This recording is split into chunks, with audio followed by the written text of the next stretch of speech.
You think you know history? You think the stories are all neatly filed away in dusty textbooks? All straight lines and predictable outcomes? That's adorable. The truth is, the real stories, the ones that truly define us, are buried. They're hidden in the footnotes, whispered in forgotten letters, and locked away in archives that people like me spend their lives trying to open. What you've been taught is a clean, sanitized version of the past. I'm here to show you the messy, chaotic, and frankly, unbelievable reality. I'm going to tell you stories that sound like fiction, but I assure you, they are anything but. These are the glitches in the matrix of history, the moments when reality itself seemed to tear at the seams.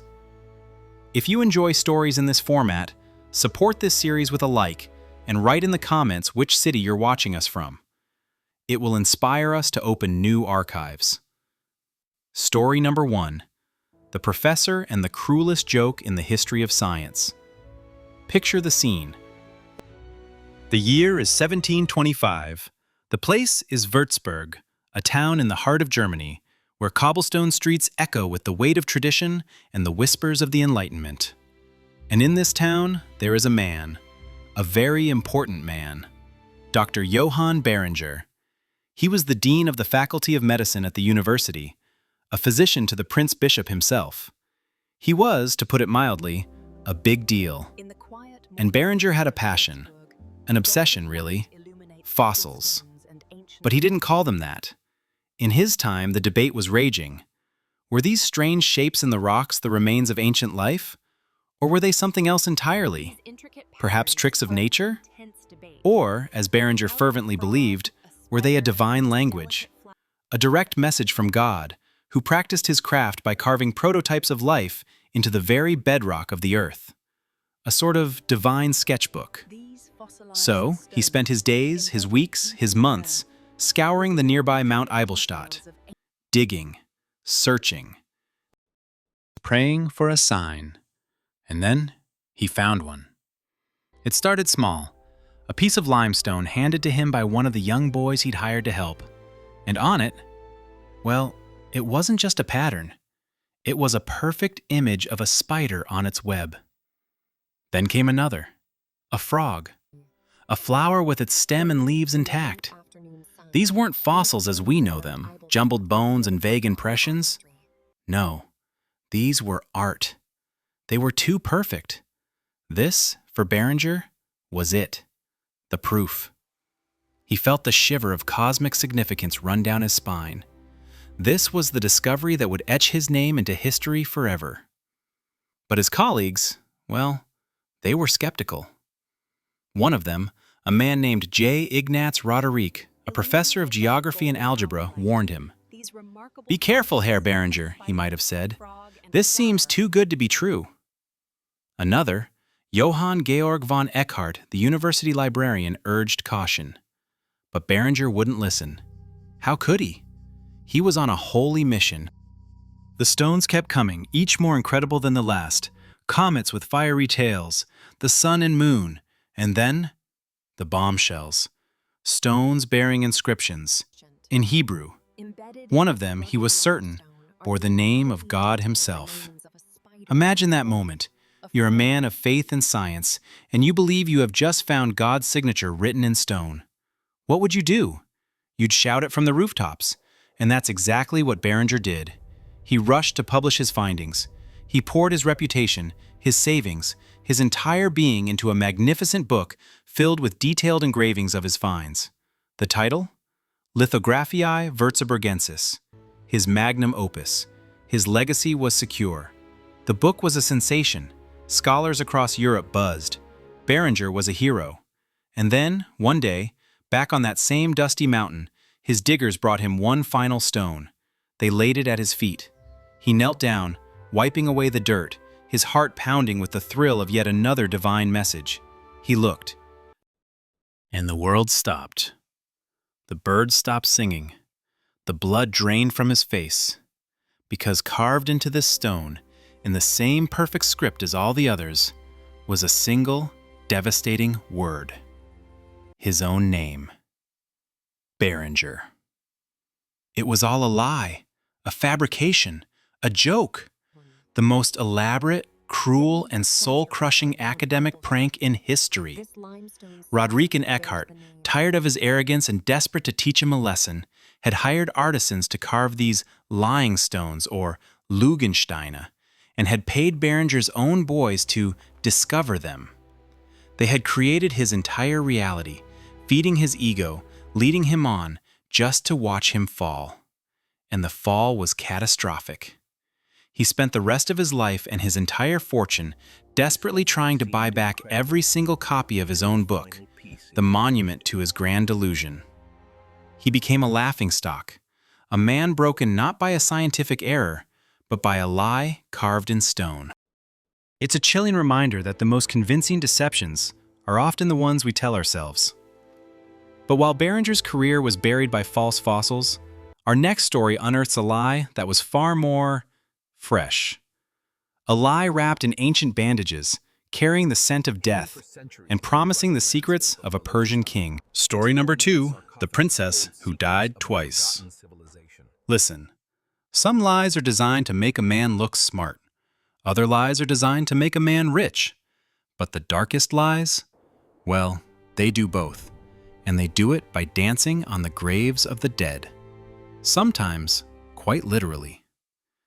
Our story begins in the year 2000, in the rugged, dusty landscape of Baluchistan, Pakistan. It's a place where history isn't just in books, it's in the very air you breathe, in the sand under your feet. And out of that sand, a story emerged.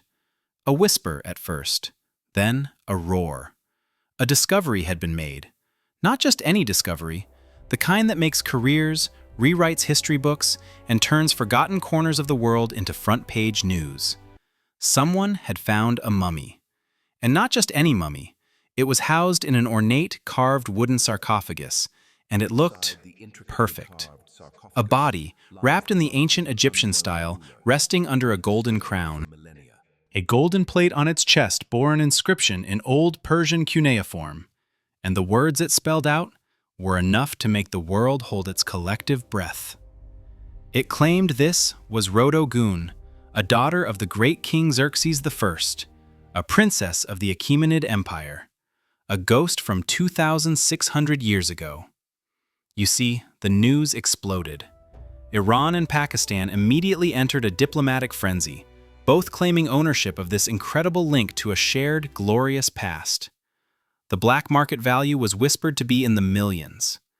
This wasn't just a body. It was a national treasure, a miracle of preservation. The Persian princess, as she was quickly nicknamed, was a sensation. But something was wrong. Archaeologists, the ones who get paid to notice the small things, felt a prickle of unease. The cuneiform inscription had a few grammatical errors, the kind a native speaker, let alone a royal scribe, would never make. The mummification style? It was a bit of a mishmash, borrowing from different eras and regions. It was like a cover band playing all the greatest hits of ancient preservation, but slightly out of tune. So, they took a closer look. And here is where the story stops being about history and starts being a modern-day horror film. First, the carbon dating. The results came back, and they were impossible. The remains weren't 2,600 years old. They weren't even 600 years old. The test suggested the body was from around the year 1996, a mere 4 years prior. A typo, surely. They ran the tests again, same result. Then came the CT scans. The scientists gathered around the monitor, expecting to see the fragile, ancient bones of a princess. Instead, they saw something else. They saw the clear, horrifying evidence of a modern murder. Her neck had been broken. All her internal organs had been removed, a crude butchery quite unlike the careful ritual of the ancients. This wasn't a princess. This was a victim. The truth, when it finally unspooled, was stomach-churning. This was a woman, probably in her early 20s, who had been murdered. And then, in a stroke of ghoulish entrepreneurialism, her killers had decided to cash in. They had faked a mummification process, stuffed her body with powder, placed her in a newly carved coffin, and invented a royal history, all to sell her corpse on the antiquities black market for millions of dollars. The princess hadn't just died, she had been killed, and then her body was violated all over again to become a puppet in a grand, greedy lie. It's a grim tale, a reminder that the hunger for money can defile not only history, but humanity itself. They tried to create an artifact of immense value, but some fakes aren't born from such recent brutality. Some are crafted with such skill and mystery that they fool the world for centuries, becoming objects not of greed, but of almost religious fascination. Which brings us to our next story, about some skulls that held a secret far stranger than any ancient curse. Story number 3, the beautiful skulls that fooled the world. There are some objects that feel older than time itself. They radiate a kind of power, a silent hum that seems to vibrate right in your bones. They make you believe in magic, in lost worlds, in secrets that the universe has been waiting to tell you. And for over 100 years, nothing did this quite like the crystal skulls. Imagine holding one, cool, heavy, impossibly smooth, carved from a single flawless block of quartz crystal. It catches the light, not reflecting it, but seeming to drink it in, creating a deep, milky glow within. You stare into its empty sockets, and you feel like it's staring back, its gaze piercing through centuries. The stories around them were intoxicating. They were said to be the work of the Aztecs or the Maya, carved with unknowable ancient technology. Maybe even alien technology. Some said there were 13 of them, and when they were all brought together, they would reveal the ultimate destiny of humankind. They could heal the sick. They could cause visions. They were computers for the soul. They were, quite simply, magic made solid. And the great museums of the world, from London to Paris, bought them. They displayed them proudly in their halls, these perfect, beautiful mysteries. People would stand before them, whispering, dreaming. Who could have made such a thing? How? The surface was so perfect, so impossibly polished, that there were no tool marks visible to the naked eye. It was as if they had been willed into existence. But science, you see, is a cold and curious beast. It doesn't care much for magic. It cares for evidence.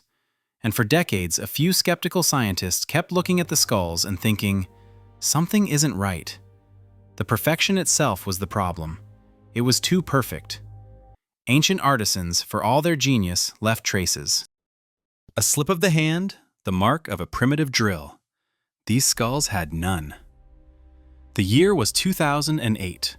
A team of British and American scientists decided to end the debate once and for all.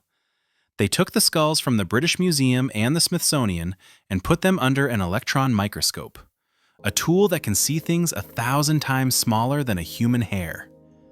And there, on that impossibly smooth surface, they found the truth. Tool marks. But not the chaotic, uneven scratches of hand tools. No. They found clean, uniform, parallel lines.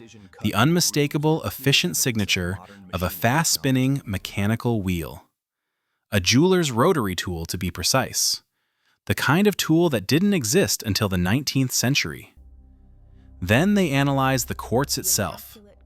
Traces of a modern artificial abrasive, carborundum, were found deep in the microscopic grooves. An abrasive that was only invented in the 1890s. The truth was a punch in the gut to every mystic and dreamer. These skulls weren't ancient artifacts from a lost civilization. They weren't alien. They were fakes. Beautiful, masterfully crafted fakes, made in a workshop in Germany sometime in the late 1800s, likely to satisfy the Victorian era's ravenous appetite for the exotic and the occult. No magic, no lost wisdom, just a very talented German craftsman with a modern rotary tool. The world had been enchanted by a lie for more than a century, not because the lie was perfect, but because we wanted to believe it. It proves that even the most hallowed halls of knowledge, the great museums, can be seduced by a beautiful lie. Which is funny, because for decades another world-famous museum was proudly displaying some ancient warriors, who were about as ancient as a new pair of shoes. Story number 4. The ancient warriors who were born yesterday. There's a certain feeling you get when you walk into a great museum. A hush, a sense of reverence. You're walking through the corridors of time itself, surrounded by objects that have witnessed the rise and fall of empires. And for nearly half a century, if you walked into the Metropolitan Museum of Art in New York, one of the greatest museums on the planet, you would have come face to face with them, the Etruscan warriors. They were magnificent, towering, terrifying. 3 figures, sculpted from terracotta, larger than life. There was the old warrior, scarred and bearded, a colossal head staring into eternity. And the giant warrior, 7 feet tall, a masterpiece of power and presence. For decades they stood there, the pride of the museum's collection, paragons of a lost civilization that experts had only ever been able to piece together from fragments and tombs. These statues were, the world believed, the single greatest examples of large-scale Etruscan sculpture ever discovered. Acquired between the years 1915 and 1921, they were the crown jewels. Art historians wrote books about them. Millions of visitors stood before them, humbled by their sheer, raw antiquity. They were real, they were priceless, and they were about as ancient as a light bulb. The thing is, even from the beginning, some experts felt a little itch, a small, nagging doubt they couldn't quite articulate. The style was a bit flamboyant, a little too perfect, a little too much like a Hollywood version of an ancient warrior. But who were they to question the Met? Who would dare suggest that these global treasures were anything less than what they claimed to be? So the doubts were whispered and then forgotten. Until 1961. Science had finally caught up with art. A new technique called thermoluminescence dating was being developed, able to pinpoint the last time a piece of clay was fired. But even before that, they decided to do a simple chemical analysis. They took a tiny, almost invisible fleck of the famous black glaze from one of the statues, a routine test, and the results came back. And the art world tilted on its axis. The glaze was rich in manganese dioxide. Now, that might sound boring, but let me tell you, it was a nuclear bomb. The Etruscans, for all their genius, used iron-based glazes. To use manganese in this way, you needed to fire it in a kiln at a very specific, very high temperature. A temperature their ancient kilns simply could not reach. It was the equivalent of finding a Swiss watch inside a dinosaur fossil. It was impossible. The whole story fell apart. The Met, horrified, launched a full investigation. It led them to Italy and to a confession. The statues hadn't been dug out of an ancient tomb. They had been sculpted in a workshop in Orvieto by a man named Riccardo Riccardi and his family. They were brilliant forgers. They had built a modern kiln, sculpted the warriors, and then, in a stroke of absolute genius, they intentionally smashed their own creations into pieces. Why? Because ancient statues are never found whole. They then aged the fragments and sold them to the museum, which painstakingly and very publicly reassembled them. The forgers didn't just sell a statue, they sold a story of discovery. And the best part? One of the forgers, years later, produced a ceramic thumb. He said he had made it as a spare part for one of the warriors, just in case, and kept it as a souvenir. It was the final, comical nail in the coffin of the Met's greatest embarrassment. It goes to show you that a lie isn't believed because of the object itself, but because of the story it tells. And the art world bought it, hook, line, and sinker. But fooling the experts with a fake statue is one thing. What about fooling every astronomer on the planet? What about inventing an entire new world, a planet that didn't exist, and having the greatest minds on Earth hunt for it for half a century? Now that is a deception of a truly cosmic scale. Story number 5. The planet that lived only in our minds. Let's talk about seeing things. Not ghosts or spirits. Let's talk about seeing something that an entire generation of the smartest people on Earth swore was there. They mapped it, they named it, they tracked its orbit. The only problem? It never existed. The year is 1859. Science is king, and the king of science is Sir Isaac Newton. His laws of gravity are more than laws, they are scripture. They predict the waltz of the planets with such breathtaking perfection that the universe feels like a divine clock, wound by the hand of God, ticking away with flawless precision. Every planet, every moon, every comet bows to Newton's rules. Except one, Mercury. The tiny, stubborn little planet closest to the Sun. It was a rebel. It refused to stick to the schedule.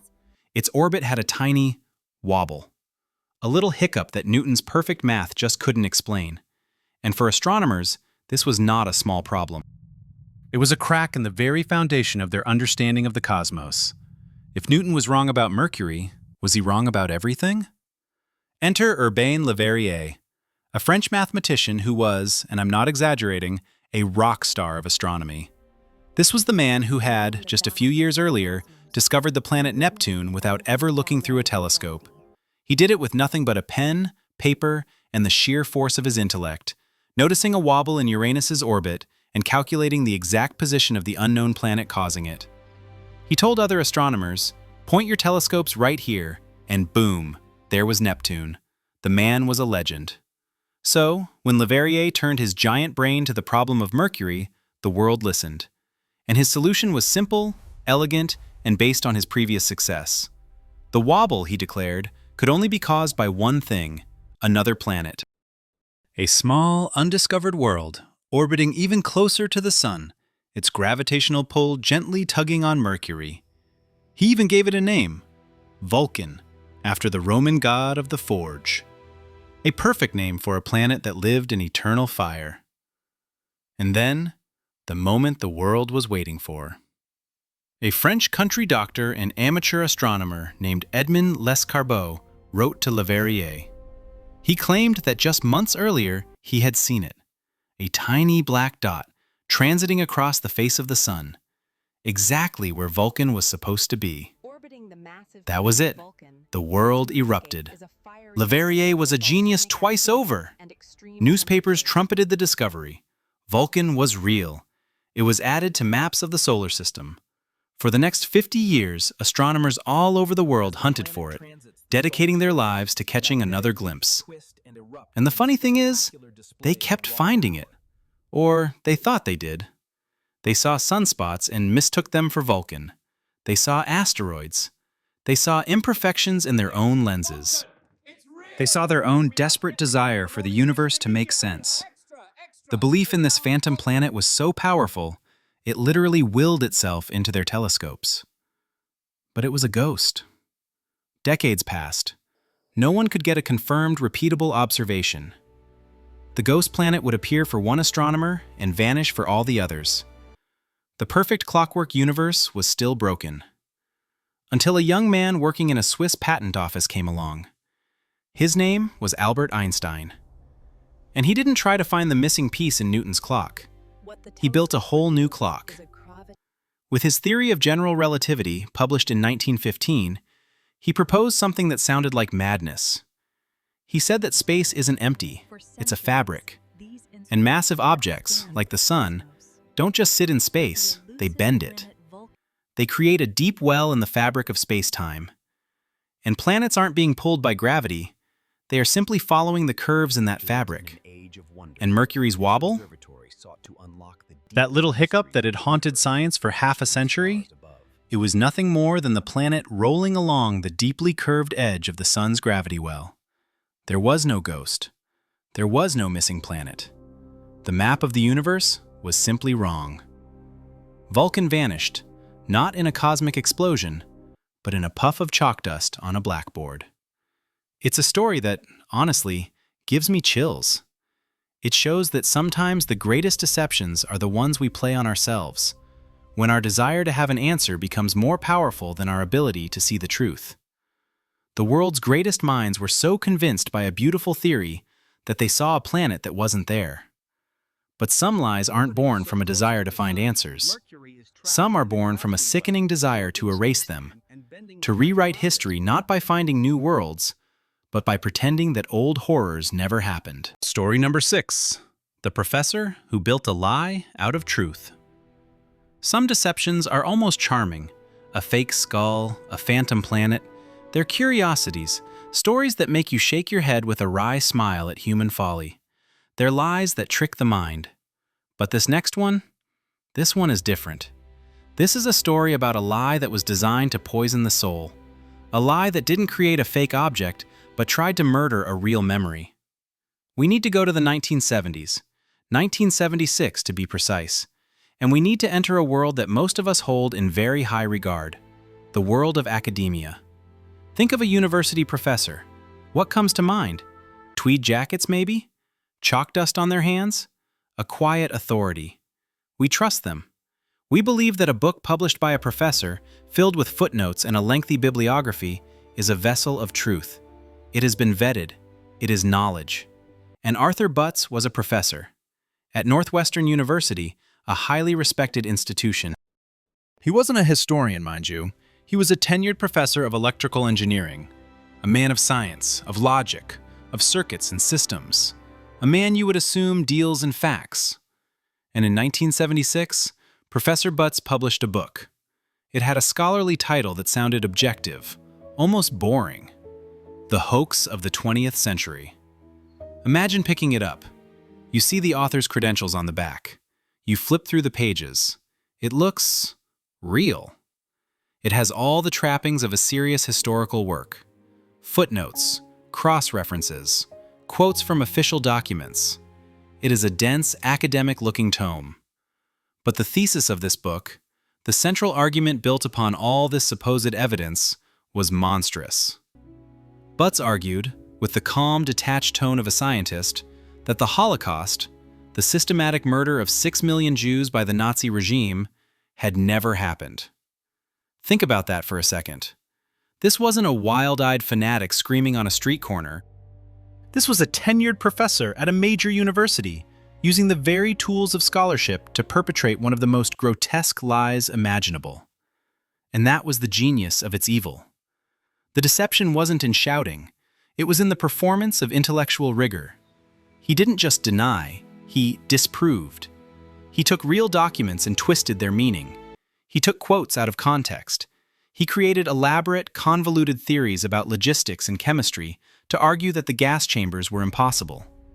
He built a labyrinth of falsehoods, but each brick in that labyrinth was disguised as a fact. It was a weaponized form of history. He gave an intellectual-sounding voice to an ancient, ugly hatred. This wasn't a joke that got out of control. This was a deliberate, calculated act of intellectual vandalism.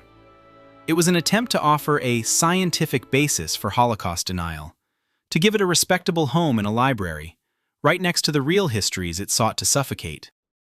The book became a cornerstone for neo-Nazis and hate groups around the world. Why? Because it didn't look like a pamphlet of hate.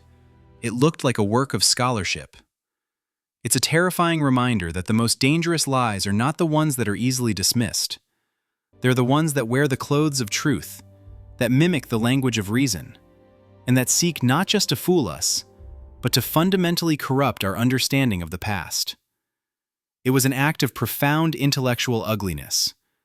And speaking of ugliness disguised as something else, our next story is about an object of breathtaking beauty, a golden crown fit for a king, that hid a much simpler and far more embarrassing secret. Story number 7, The Crown of a Ghost King.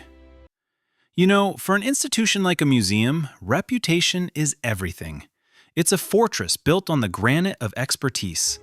And in the late 19th century, no fortress was more imposing, more magnificent than the Louvre in Paris. It was the cultural heart of the world, and its curators were the high priests of history, their judgment considered infallible. Which is what makes it so incredibly delicious when they get it spectacularly, monumentally wrong. The year is 1896. Imagine the buzz. A new acquisition is announced, something so rare, so perfect, it sends a jolt through the entire art world. It's a solid gold tiara, a magnificent domed crown supposedly belonging to the great Scythian king Saitapharnes. It wasn't dug up in fragments, it was whole, perfect. It depicted scenes from the Trojan War with a level of artistry that brought tears to the eyes of hardened experts. This wasn't just an artifact, it was a miracle.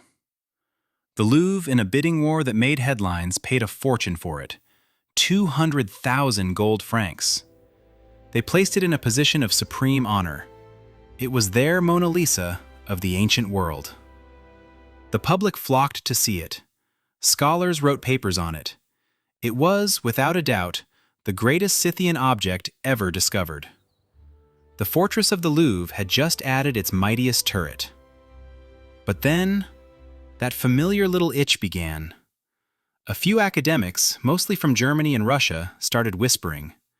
Something wasn't quite right. The scenes on the tiara, they looked a little too much like scenes from other well-known artifacts, almost like a greatest hits compilation of ancient art.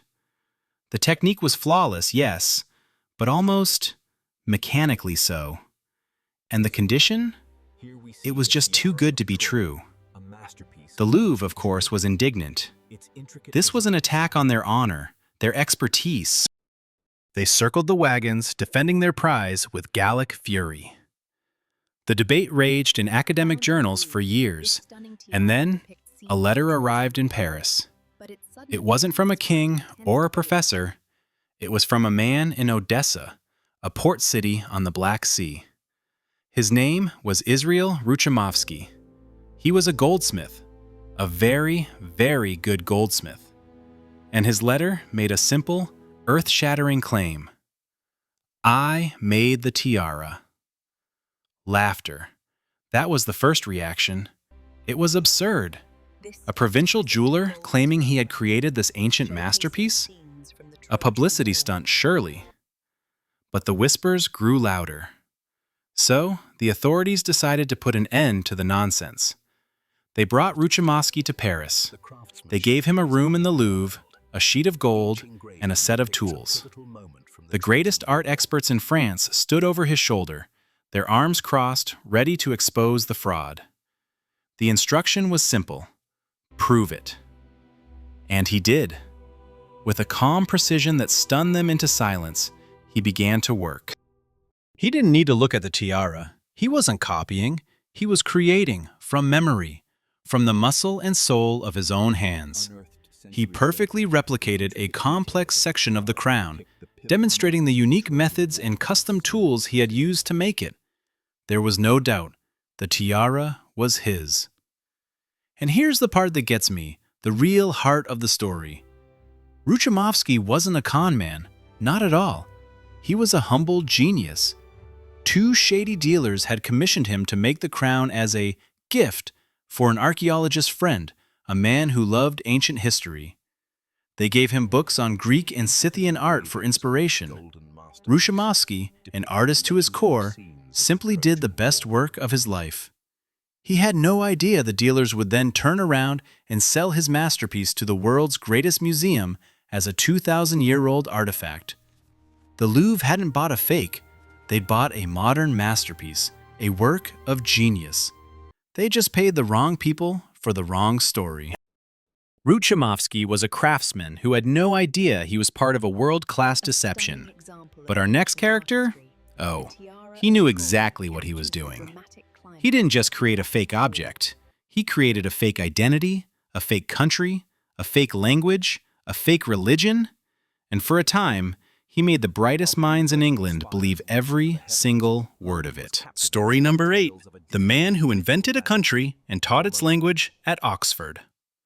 Some lies are told for money, some for fame, and some are told for reasons so deep and strange they are almost a form of art. A pure theatrical performance where the stage is the entire world. Let's go to London. The year is 1704. The city is a marvel of noise and fog, a place hungry for news, for gossip, for anything strange and wonderful from the vast, uncharted world beyond the English Channel.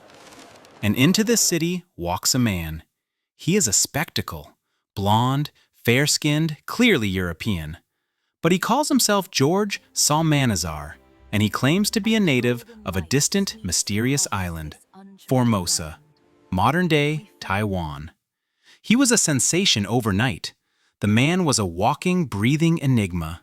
He told the highest circles of London society that he had been kidnapped from his homeland by Jesuits and brought to Europe. He ate raw meat spiced with cardamom. He slept upright in a chair. And he spoke his native Formosan language, a torrent of clicks and guttural sounds that no one had ever heard before. It was intoxicating. But Salmanazar didn't just tell stories. He was a world builder, a creator. He sat down and, with a scholar's focus, he invented an entire civilization from scratch. He created a unique Formosan alphabet, a complex grammar, a whole new language. He wrote a book about it all, a bestseller titled An Historical and Geographical Description of Formosa. And people didn't just read it, they devoured it. They learned that Formosans lived in underground cities, that they rode horses and camels, animals that, of course, don't exist on Taiwan. And then, the details got darker, much darker. He described their religion, and listen to this. He claimed, with a perfectly straight face, that as part of their annual religious ceremonies, the priests of Formosa would sacrifice the hearts of 18,000 young boys to their gods. Think of the audacity. The sheer, magnificent, horrifying gall of it. And did London society recoil in horror? No. They leaned in closer. This was better than any travelogue. This was real, raw, and terrifying. The Archbishop of Canterbury himself became a patron. High society fought for a chance to have this exotic Formosan at their dinner parties. And then comes the part that, honestly, just breaks my brain. The pinnacle of his deception. He was invited to Oxford University. Yes, Oxford, the greatest seat of learning in the English-speaking world. And what did he do there? He taught the Formosan language. He stood before the brightest young minds in Britain, chalk in hand, and instructed them in the grammar and syntax of a language that had been born entirely inside his own skull. Of course, it couldn't last. A few people who had actually, been to Asia started asking questions, like the astronomer Edmund Halley, who famously asked Salmanazar how long twilight lasted in Formosa. Salmanazar, having never been to the tropics, had no idea and gave a wildly incorrect answer. The cracks began to show. His skin was too pale. His stories contradicted each other. Eventually, under pressure, the entire fantasy world collapsed. He confessed. It was all a lie. He was a Frenchman with a wild imagination. But here's the most bizarre part of the entire story. The punchline you never see coming. After he was exposed, did London cast him out? Was he ruined? No. He became even more of a celebrity. People were, in a strange way, impressed. They had been fooled by the best. He became a respected literary figure in London, a friend to the famous writer Samuel Johnson. He lived out his days as a testament to the fact that sometimes, a lie told with enough conviction is more entertaining than the truth. Salmanazar built a fictional world all by himself and convinced the experts it was real. But what happens when the lie isn't the work of one brilliant con man? What happens when it's a collective hallucination, a story told by hundreds of hardened sailors and explorers for over 2 centuries? A story so powerful, it ended up on the official maps of the world. A story about giants at the end of the earth. Story number 9, the tall tale that redrew the world map. One man inventing a country is a brilliant, audacious trick. It's a performance. But what happens when the lie isn't told by one person? What happens when it's told by hundreds of people, over centuries? What happens when the lie is told by the most trusted explorers on Earth, and it's so convincing, so persistent, that it stops being a story and starts being a geographical fact? A fact that gets drawn onto the official maps of the world. Let's go back, way back, to the age of discovery, the 1500s. Imagine you're a sailor on one of Ferdinand Magellan's ships in the year 1520. You are, quite literally, sailing off the edge of everything you know. The maps are blank. The ocean is filled with sea monsters, not in your imagination, but in your firmest beliefs. You are a tiny wooden speck on an infinite, terrifying sea, and you have just reached the very bottom of the known world. A cold, windswept, desolate land. Patagonia. You and your crew go ashore. The place feels alien, empty. And then you see it, in the sand. A footprint. But it's impossibly large, the kind of footprint that makes the hair on your arms stand up. And then, you see the man who made it. According to Antonio Pigafetta, the expedition's own chronicler, a man appeared on the shore. He was, Pigafetta wrote, a giant. So tall that the heads of these battle-hardened European sailors only came up to his waist. He was dancing, singing, and throwing dirt on his head. They captured 2 of these giants, who roared like bulls when they were put in irons. The sailors, in their own language, called them Patagao, big feet. And the name stuck, Patagonia, the land of the big feet. Now, this could have just been a wild sailor's story, the kind of thing you tell over a tankard of ale. But then, it kept happening. Decades later, Sir Francis Drake sailed through the same waters. And guess what? His crew saw the giants too. Then came Thomas Cavendish. He claimed to have measured one of their footprints. It was 18 inches long. For the next 200 years, ship after ship, explorer after explorer, returned from the southern seas with the same story. There are giants at the end of the world. Listen to me. This wasn't a fringe theory. It became an accepted biological and geographical fact. The greatest minds in Europe believed it, and cartographers, sitting in their cozy, candlelit workshops in Amsterdam and London, started to draw them. They etched giants onto the maps of South America, standing tall over the landscape. Imagine a map of your own country, but with a drawing of a 50-foot-tall monster in one corner, labeled, "Here be giants." That's what their world looked like. For over 2 centuries, the world believed. So what was the truth? Did a race of titans really live at the bottom of the world? The bubble finally burst in the 1760s. A French expedition, armed with the new, skeptical spirit of the Enlightenment, went to Patagonia with a specific mission: find these giants and measure them. And they found the people, the Tehuelche tribe, and they were tall. That's it. That's the whole secret. They were a tall people, many of them well over 6 feet, some maybe even 6.5.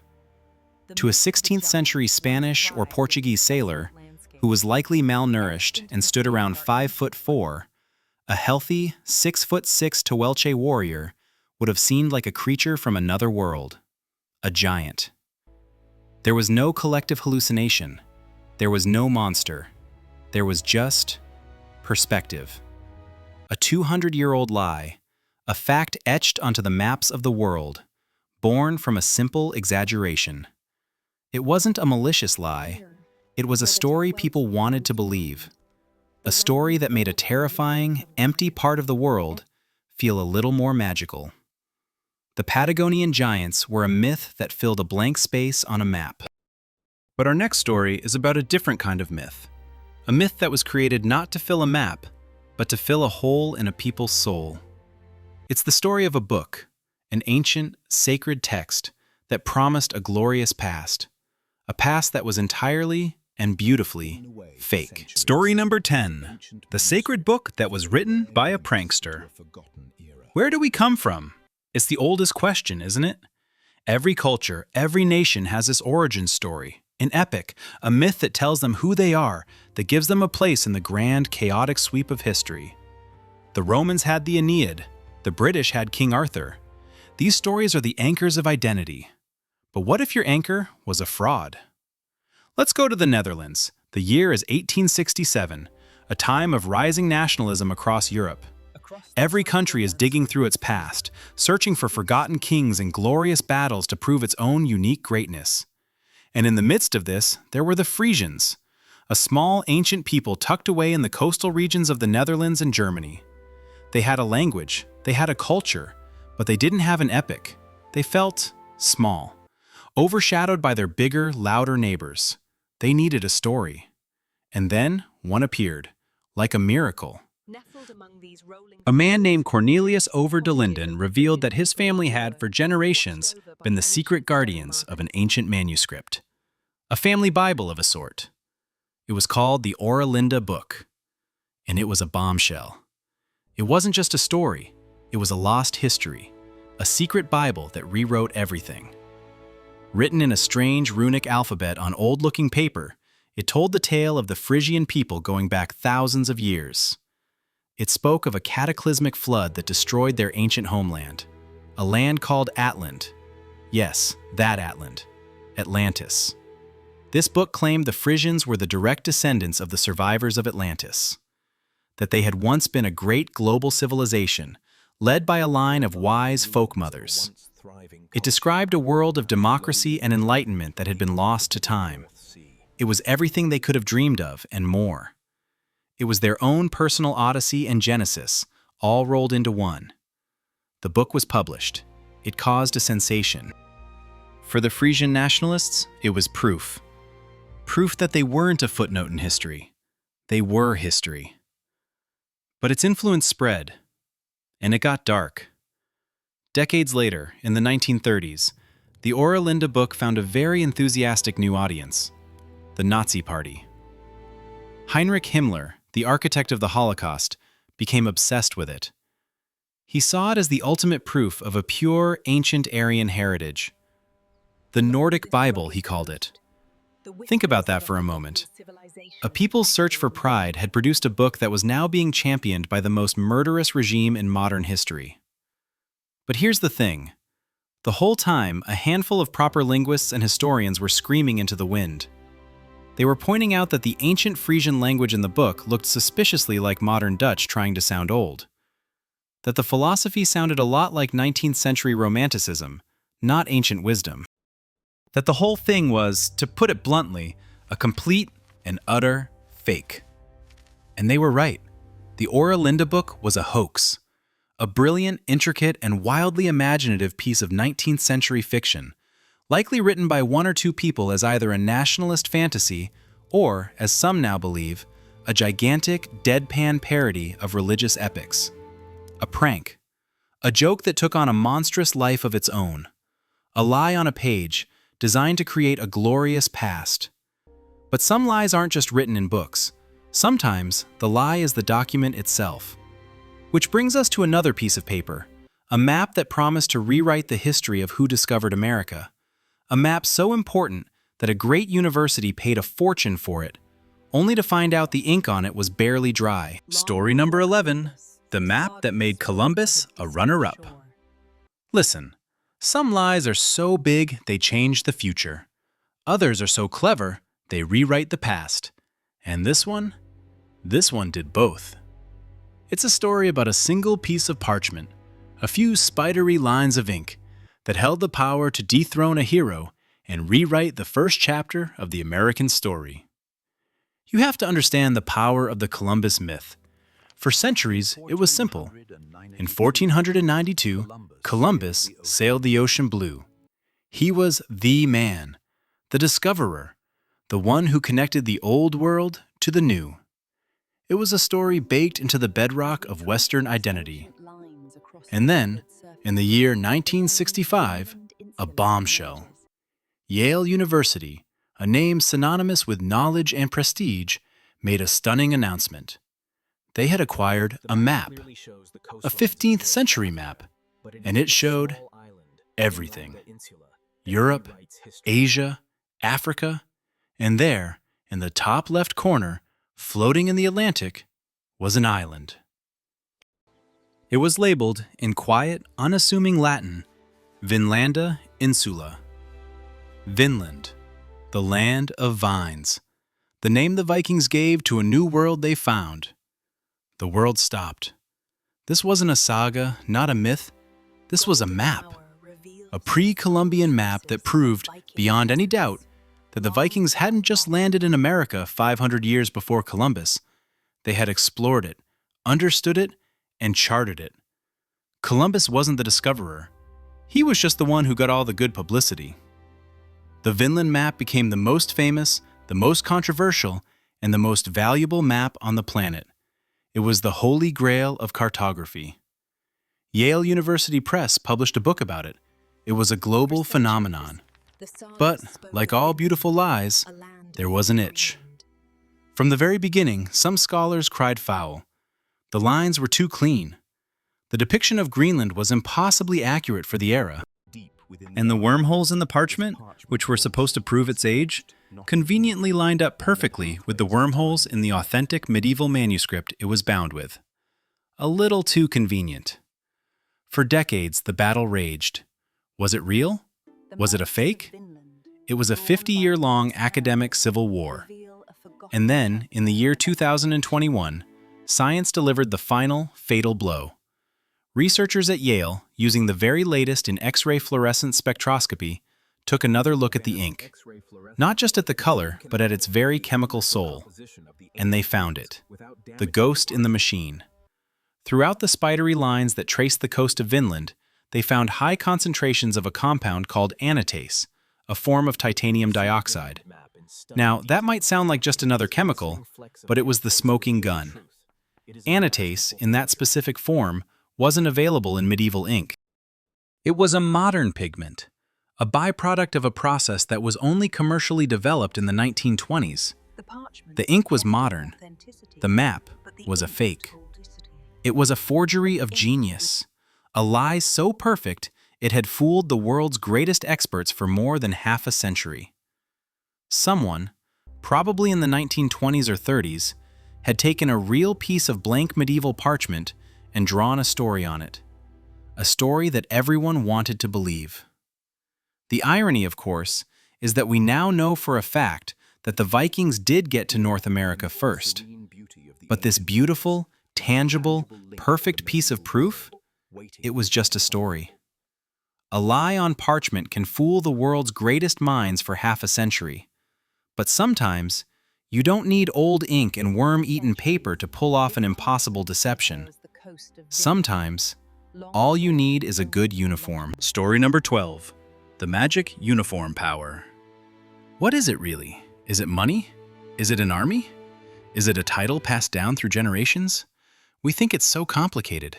But maybe, just maybe, it's simpler than that. Maybe it's just clothes.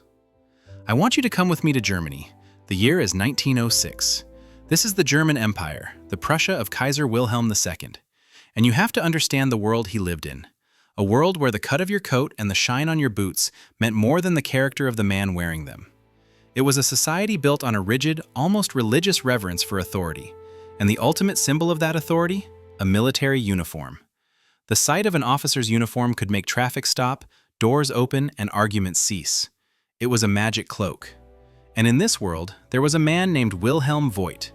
And Wilhelm Voigt was the exact opposite of all this. He was 57 years old. A cobbler by trade, but mostly an ex-convict. He'd spent more of his life in prison than out of it, mostly for petty things like forgery.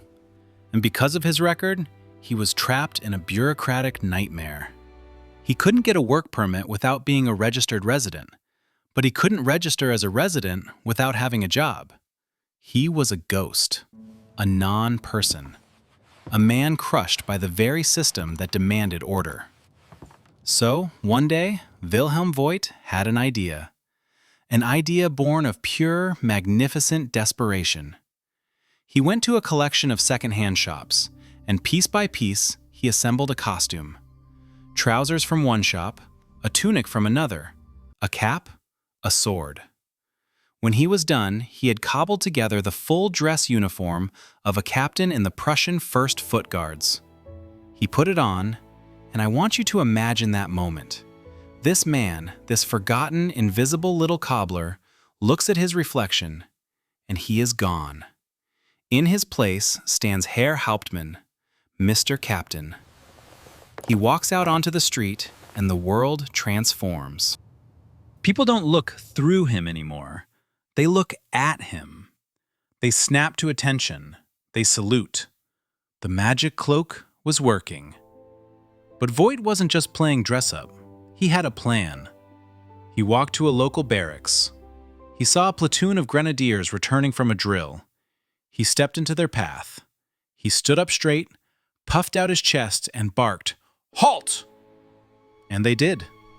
10 soldiers and their sergeant, trained their entire lives to obey the uniform, snapped to attention before a man who had spent the last decade fixing shoes. He told them they were now under his command, that he was on a special mission from the Kaiser himself. Did they ask for his papers? Did they question him? No. He was wearing the uniform. That was enough. He marched his new instant army to the train station. He commandeered a train to the small, wealthy suburb of Köpenick. They marched, 10 soldiers and their cobbler captain, straight to the town hall. He had his men seal all the exits. He marched into the mayor's office, and with a perfectly straight face, he announced that he was arresting the mayor and the town treasurer for dishonest bookkeeping on behalf of the crown. The mayor was stunned. The bureaucrats were terrified. This was a captain. An order was an order. Voigt had the mayor and the treasurer taken into custody, and then he made his final move. He demanded to see the town treasury. He was handed the cash box. It contained about 4,000 marks. He carefully counted it, and then, in a stroke of genius that still makes me laugh, he wrote the town clerk a formal receipt for the full amount. Signed, of course, with the name of the prison governor he had just left. His mission complete, he marched his men back to the station. He told them their duty was done and gave them money to buy themselves a beer. And then Wilhelm Voigt, the cobbler, the ghost, vanished. For days, Germany was in an uproar. Who was this mystery captain? The army had no record of the order. The Kaiser was furious, then amused. The story was just too good. Voigt was eventually caught, and he became an instant folk hero. He hadn't just stolen money. He had stolen the entire German state for an afternoon. He exposed the absurd, terrifying truth that the power they all worshipped didn't reside in a man, or a mind, or a spirit. It was in the stitching of a second-hand coat. Voigt's uniform was a physical object that held an almost supernatural power. But some deceptions don't need an object at all. They can be built from whispers alone.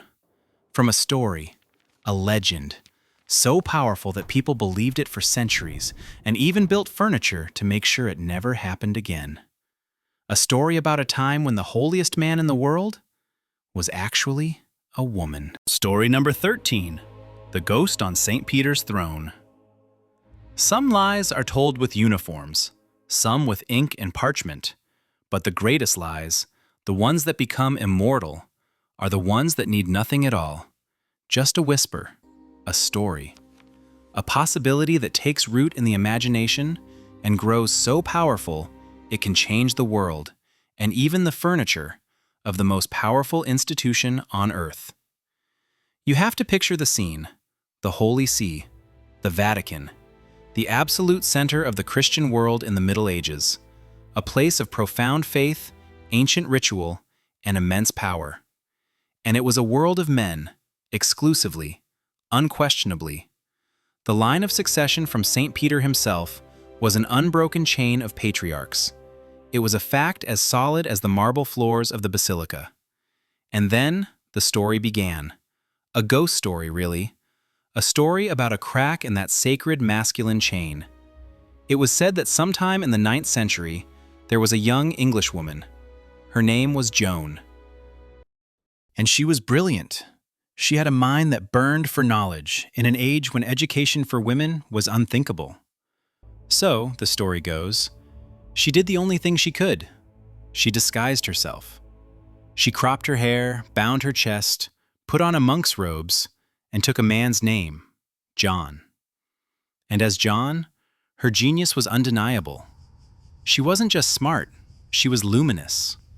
She traveled, she studied, she debated the greatest scholars in Europe, and won. Her piety was as deep as her intellect. And she rose. Oh, how she rose. From monk to cardinal, her reputation for wisdom and holiness became legendary. So much so that when the old pope died, the cardinals, in a unanimous vote, elected the person they believed to be the most worthy man in all of Christendom. They elected her, Pope John VIII. For more than 2 years she ruled, and she ruled well. The lie was perfect. The deception was absolute. She was the Holy Father, the Vicar of Christ on earth. She held the keys to the kingdom of heaven.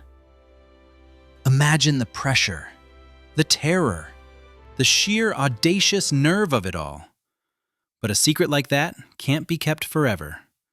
The body, unlike the mind, cannot be so easily disguised. The story always ends the same way, in a scene of such public, catastrophic shock that it's almost operatic.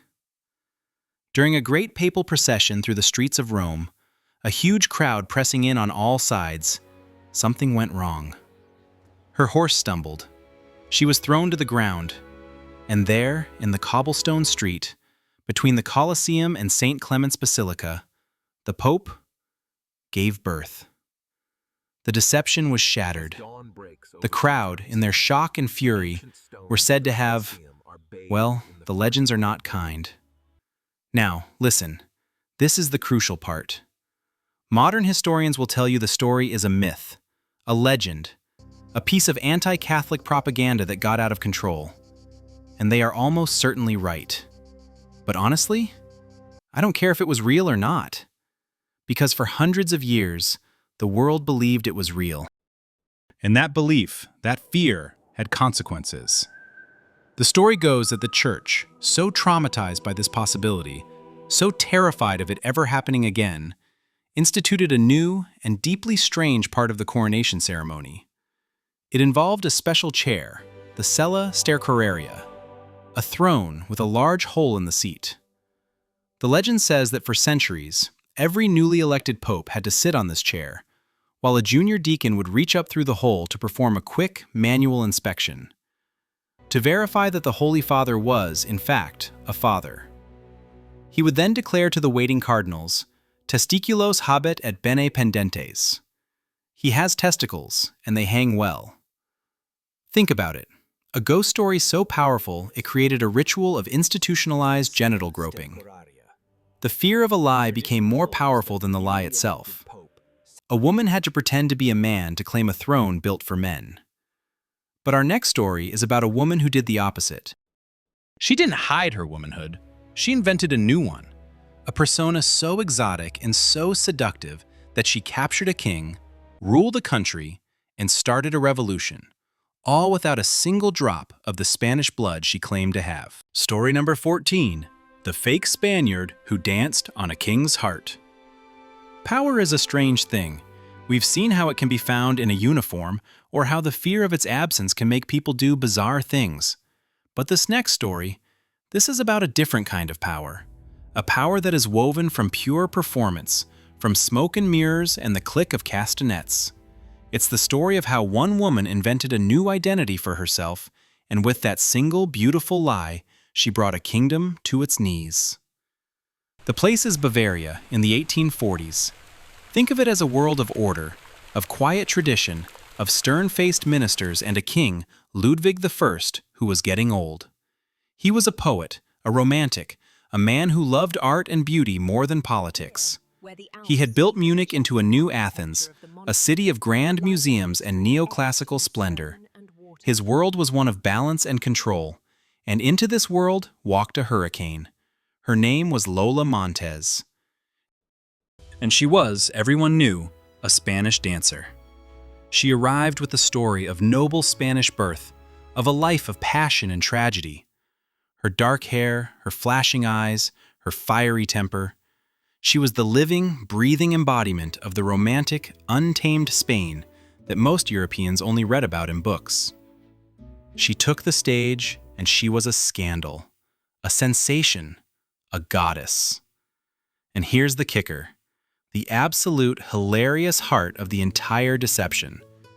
She was not Spanish, not even a little bit. Her name wasn't Lola Montez, it was Eliza Gilbert, and she was from County Sligo, Ireland. And her talent for dancing? The skill that was her entire reason for being? Non-existent. Seriously.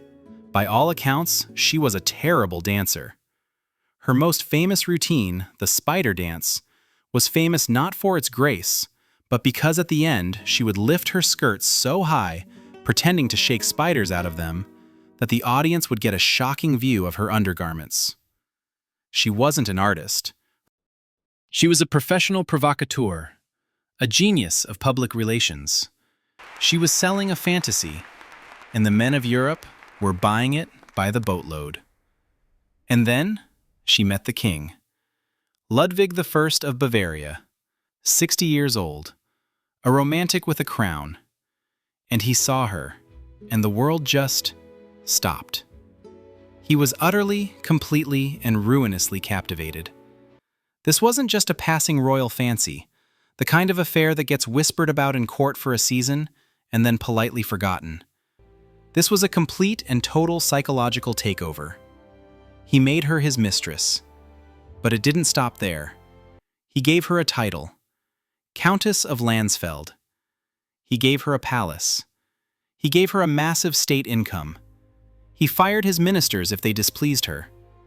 This Irish girl who couldn't dance a proper step was now the shadow ruler of Bavaria. She pushed liberal reforms. She fought with the conservative Jesuits. She treated the royal court like her own personal stage. She was a one-woman political crisis.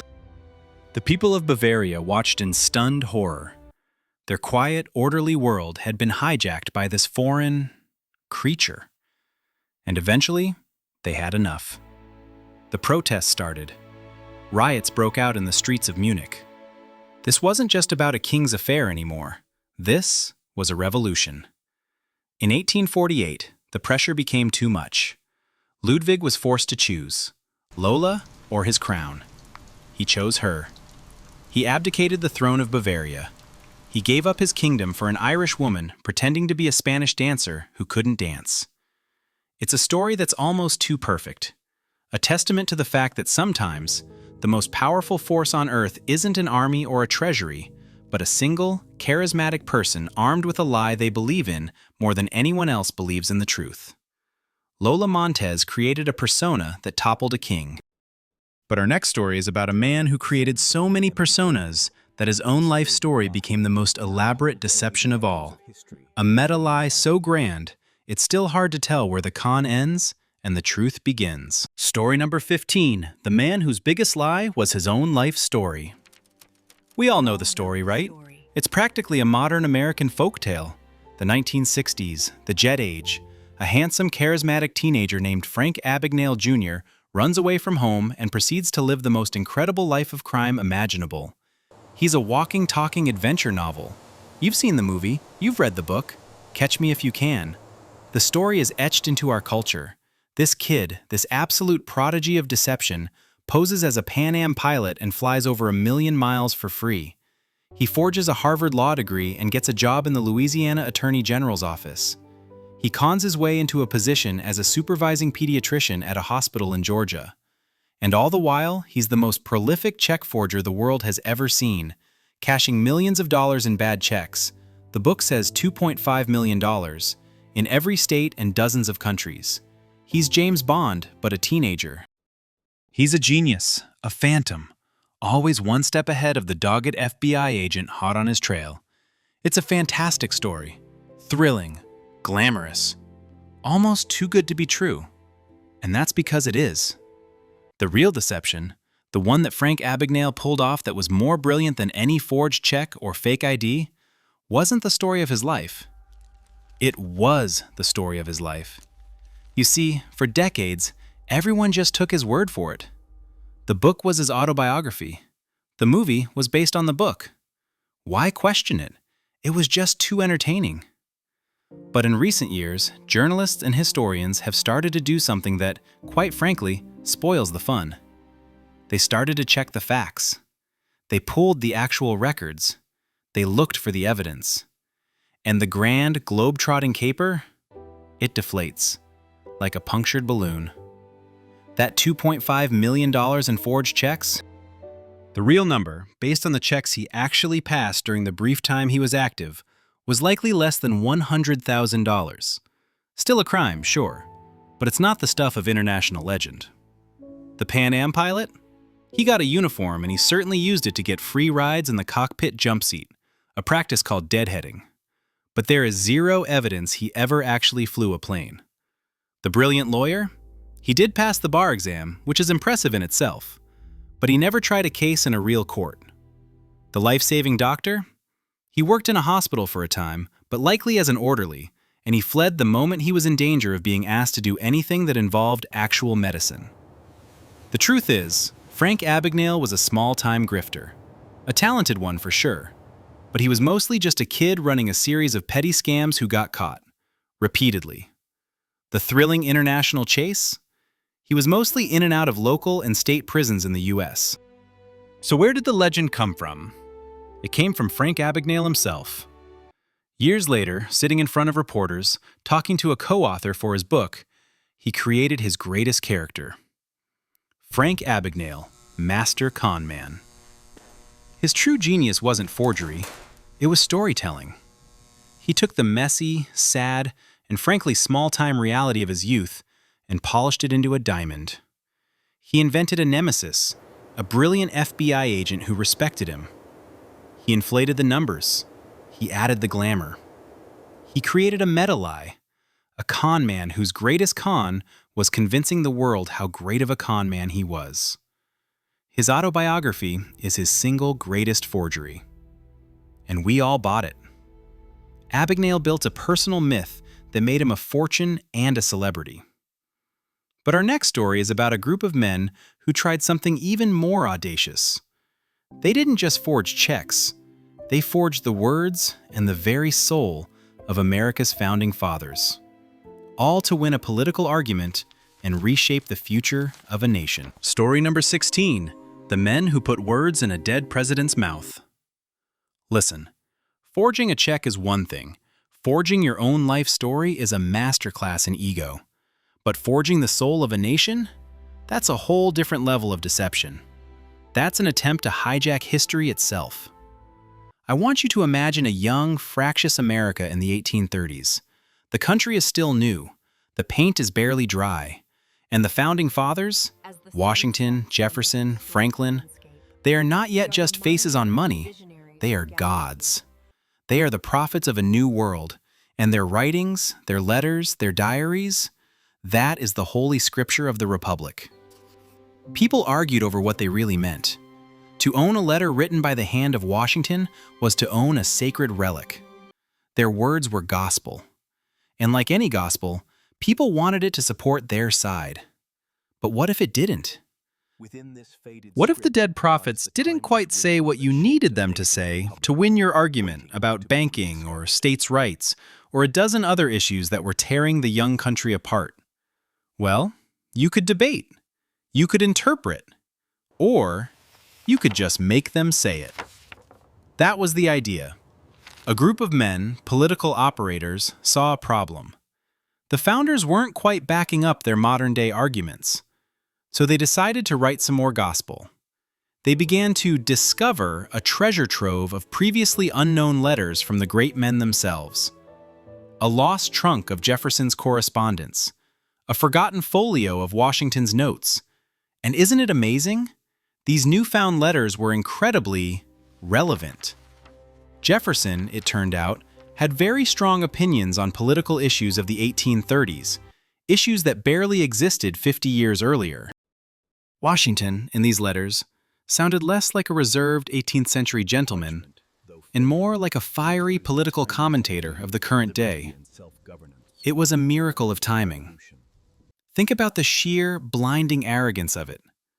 To sit down with a pen and a piece of artificially aged paper and presume to speak in the voice of a giant. You wouldn't just be faking a signature, you'd be faking a mind. You'd have to capture the rhythm of their prose, their favorite phrases, their intellectual cadence.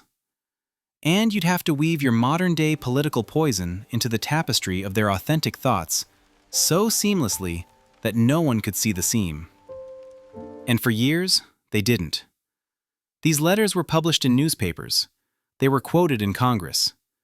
They became part of the political bloodstream of the nation. Why?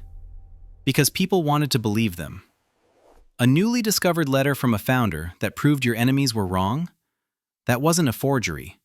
That was a gift from God. You see, that was the poison. They weren't just creating lies, they were creating weapons. They were using the ghosts of the most revered men in the nation's history as puppets in their own petty political theater, putting words in their mouths to give their own arguments a sacred authority they had never earned. Eventually, the forgeries were exposed, as they always are. Real historians, people who had spent their lives immersed in the actual writings of the founders, began to notice the small mistakes. An anachronistic word here, a sentiment that felt too modern there. The sheer convenience of it all became too much to bear. The lie was too loud, too perfect.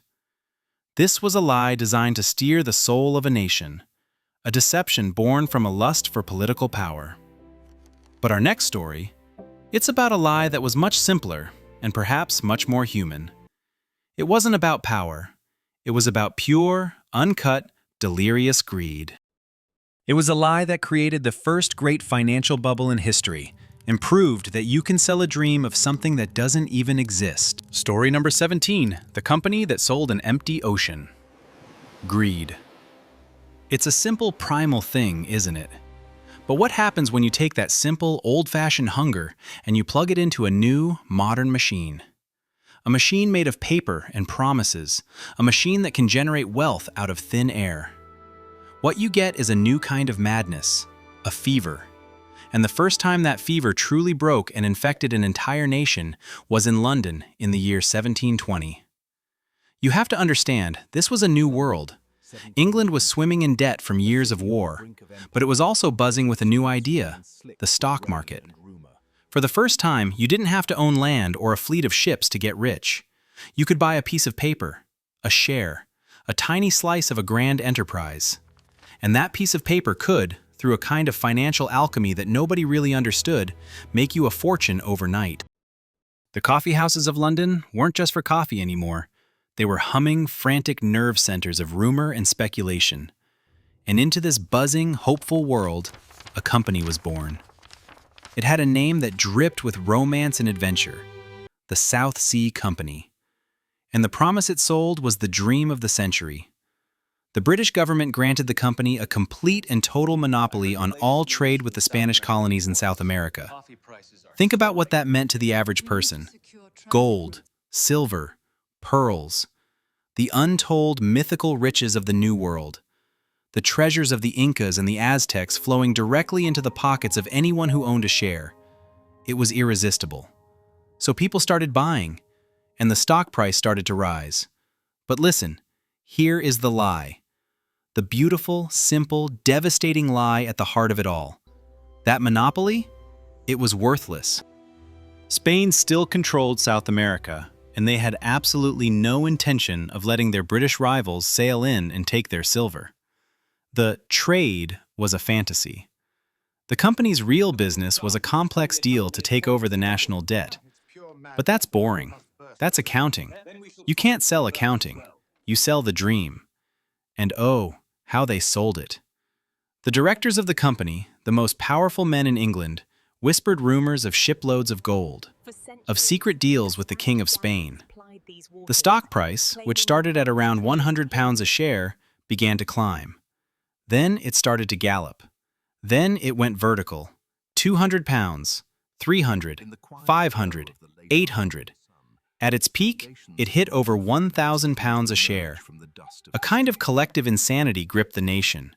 Everyone was in. Shopkeepers sold their shops to buy a single share. Aristocrats mortgaged their ancestral estates. People who had never had a spare shilling in their lives were suddenly, on paper, fantastically rich. The whole country was drunk on imaginary wealth. And here is the punchline. The detail that elevates this from a financial story to a piece of high art absurdity. In its entire, glorious, high-flying existence, the South Sea Company, the company built on the promise of trade, never once completed a single successful trading voyage. Not one. It was a company that did nothing. It sold nothing. It produced nothing. It was a ghost ship, built of pure, distilled hype. And then, of course, the crash came. The bubble popped. A few smart people started quietly selling, and suddenly, the fever broke. The dream evaporated. Panic set in. The stock price plummeted back to nothing, and in its wake, it left a wasteland of ruin. Fortunes vanished. Lives were destroyed. The entire economy was on the brink of collapse. And the greatest mind of the age, the man who calculated the laws of gravity and the motion of the planets, Sir Isaac Newton. He was an investor. He got in early, got out with a nice profit, and then, unable to resist the mania, he jumped back in at the very top and lost a fortune. He would later write, with a bitterness you can still taste across 3 centuries, "I can calculate the motion of heavenly bodies, but not the madness of people." The South Sea Company sold a dream of treasure that didn't exist, and the whole world bought it. But our next story is about 2 men who took the opposite approach. They didn't sell a dream. They took a desolate, worthless piece of desert and salted it with real gems, creating a lie so tangible, so sparkling, that it fooled the richest and most powerful bankers on Earth. Story number 18, the men who planted a fortune in the dirt. The South Sea bubble was a lie made of paper and air, a ghost that haunted a balance sheet. It was a deception you couldn't touch. But this next story?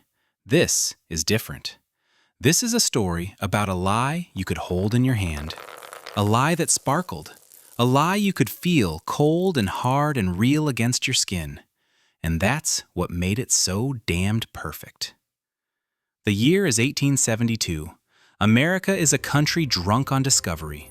The Civil War is over, and the nation is stampeding westward, clawing at the earth for gold, for silver, for anything that glittered.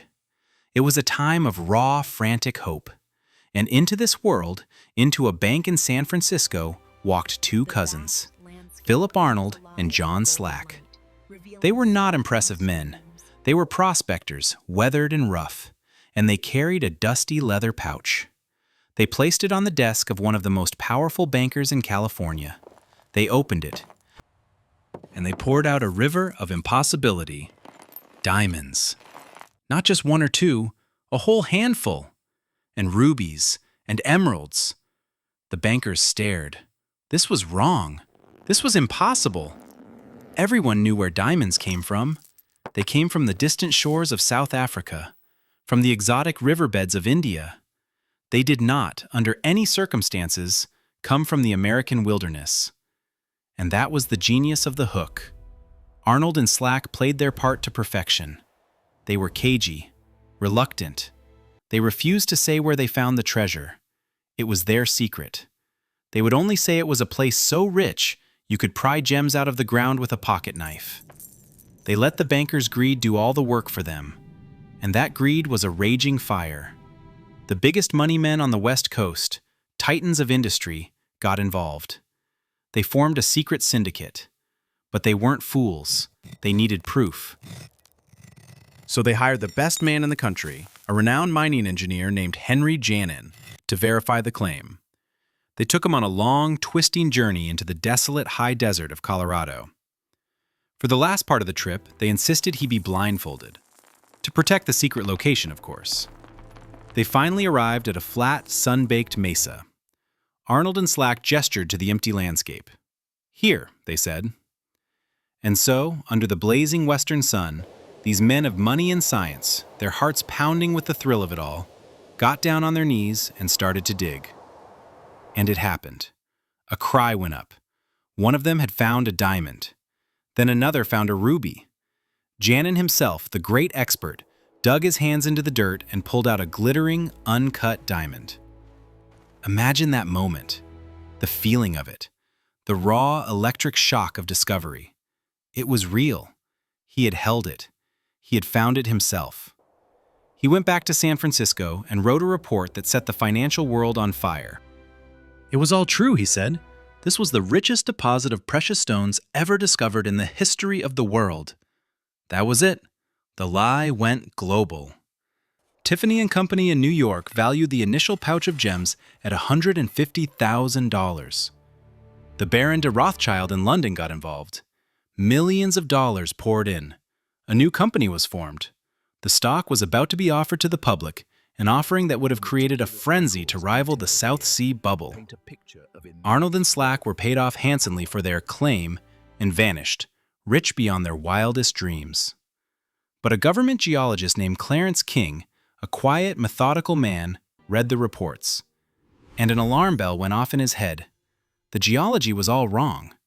Diamonds and rubies simply do not form in the same rock. It was a geological impossibility, like finding a whale nesting in a tree. It bothered him. So he and his team, in a desperate race against time, set out to find this secret field before the public stock offering could ruin thousands of ordinary people. They found it, and they started digging. And at first, they found gems, just like the others. But then King noticed something odd. The holes in the ground were strange. The distribution was too perfect. And then he found the smoking gun, a diamond that had a tiny telltale facet on its side, a mark left by a jeweler's tool. The truth crashed down on him. The field hadn't been discovered. It had been salted. Arnold and Slack had walked across this empty mesa months before, armed with a bag of cheap, low-grade industrial diamonds they had bought in Amsterdam for a few $1,000s. And like farmers planting seeds, they had simply poked them into the ground, waiting for a crop of millionaires to sprout. King exposed the fraud just in time. The company collapsed overnight. The most powerful bankers in the world were revealed as fools, tricked not by a phantom company, but by a handful of cheap rocks scattered in the dirt. It was a lie that worked because you could touch it. But what if the lie isn't buried in the dirt? What if it's floating right in front of your eyes, in a giant tank that everyone can see? Our next story is about a man who built a phantom empire, not on diamonds, but on something far more slippery: salad oil. Story number 19, the king of salad oil and his ocean of lies. Sometimes a lie is so simple, so primal, it's almost beautiful. It doesn't need complex technology or ancient artifacts. It just needs a deep understanding of one thing: people will only see what they expect to see. And it helps if your lie is based on a third-grade science lesson that everyone has forgotten. Our story takes us to the gritty industrial landscape of Bayonne, New Jersey in the year 1963. This is not a place of glamour. The air smells of salt and industry, and the skyline is dominated by a sprawling, ugly forest of giant metal storage tanks. And in this kingdom of rust and steel, there ruled a king. His name was Anthony Tino DeAngelis. He wasn't a banker. He wasn't a stockbroker. He was the king of salad oil. His company, Allied Crude Vegetable Oil, was a giant in the world of commodities. He bought and sold enormous quantities of soybean oil, cottonseed oil, the stuff that ends up in your mayonnaise and margarine. He had so much of it, in fact, stored in that forest of tanks in Bayonne, that he was able to do something amazing. He used the oil as collateral. Think about that. He went to the biggest, smartest financial institutions in the world, American Express, Bank of America, and said, "Lend me millions of dollars. As a guarantee, I have all this oil. If I fail to pay you back, you just get to keep the oil." It was the safest bet in the world. The oil was real. It was tangible. You could see the tanks. And the banks sent their inspectors. Of course they did. These were careful, methodical men. They would arrive at the tank farm. They would select a tank at random. They would climb the metal ladder to the top, open a hatch, and lower a long measuring stick down into the thick, golden liquid. The stick would come out coated in oil. They'd measure the depth, check it against the company's meticulous records, which listed the millions of pounds of oil in each tank. Everything always matched perfectly. The paperwork was stamped, and Tino DeAngelis would get another massive loan. He borrowed in total $175 million, an almost unimaginable sum. He was a genius. He was a king, and his kingdom was a phantom. Then, one day, the market turned against him. A big bet he made went sour, and his entire empire, built on credit, came crashing down. The company declared bankruptcy, and the bankers in their sharp suits weren't worried. Annoyed, yes, but not worried. They had the collateral. They owned the oil. They sent their men to Bayonne to collect. They didn't climb the ladders this time. They went to the bottom of the tanks. They opened the main drainage valves, expecting to see a river of gold. And something did come out, a river. But it wasn't oil. It was water. A torrent of filthy, brackish water from the bay. Gallon after gallon, ton after ton, an ocean of worthless seawater poured out of the tanks. The bankers watched, their faces turning from confusion to horror. And here is the beautiful third-grade science lesson of a lie. Oil is lighter than water. Tino DeAngelis had his men run secret pipes from the bay into the bottom of his tanks. They would fill a tank almost to the top with seawater, and then they would pour just a few feet of salad oil on top. When the inspectors came, their dipsticks only ever measured that top layer of oil. They saw a tank that was full. They smelled the oil. They felt it. They saw exactly what they expected to see. But 90% of what they were certifying as collateral was nothing more than the Atlantic Ocean, on loan. It was a phantom empire, floating on a thin layer of grease. It was a lie that fooled the experts because it had a physical presence, even if that presence was an illusion. DeAngelis, for all his sins, at least had real tanks. Our next fraudster, he didn't even bother with that. He created a multi-million-dollar empire that existed only on paper. A ghost company that fooled the smartest people on Wall Street by cleaning carpets that didn't exist in buildings that had never been burned. Story number 20. The Boy Genius and the Company That Wasn't There. The 1980s. You have to understand the mood. It was the age of ambition, of big hair, big shoulders, and even bigger money. Greed wasn't just acceptable, it was good. And Wall Street was the new temple, where young, hungry gods in sharp suits performed miracles of finance. It was the era of the wonderkind, the boy genius entrepreneur who could start with nothing in his parents' garage and become a king. The American dream on cocaine. And no one, I mean no one, embodied that dream better than Barry Minkow. He was perfect. A kid from the suburbs of Los Angeles who, at the tender age of 16, started a carpet cleaning business in his family's garage.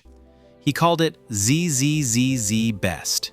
The name was a gimmick, a joke almost, to make sure he was listed last in the phone book. But there was nothing funny about his success. It was meteoric. It was terrifying. By the time he was 21 years old, Barry Minkow was a multi-millionaire. He was on television. He was giving lectures. He took his company public on the stock exchange. And Wall Street fell in love. They threw money at him. ZZ Best wasn't just a carpet cleaning company anymore. It was a phenomenon. A corporate rocket ship valued at over $200 million. And it was all a lie. One of the most audacious, theatrical, and brilliantly insane corporate lies ever told. You see, the carpet cleaning part of the business was real, but it was tiny. It lost money. The secret to ZZZZ Best's incredible profits was a division that nobody ever really saw. The insurance restoration business.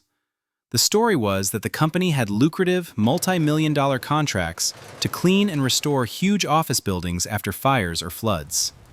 This was where 90% of the company's revenue was supposedly coming from. There was just one small problem. It didn't exist. There were no contracts. There were no burned-down buildings. It was all a fantasy, a phantom business that lived only on paper. So how do you fool the smartest auditors and bankers in the world? How do you prove that a ghost is real? You don't. You give the ghost a body. For a day. And this is where the story goes from a simple financial fraud to a piece of Hollywood-level performance art. When the auditors would come and say, "Okay, we need to inspect one of these multi-million-dollar restoration sites," Minkow wouldn't panic. He would perform.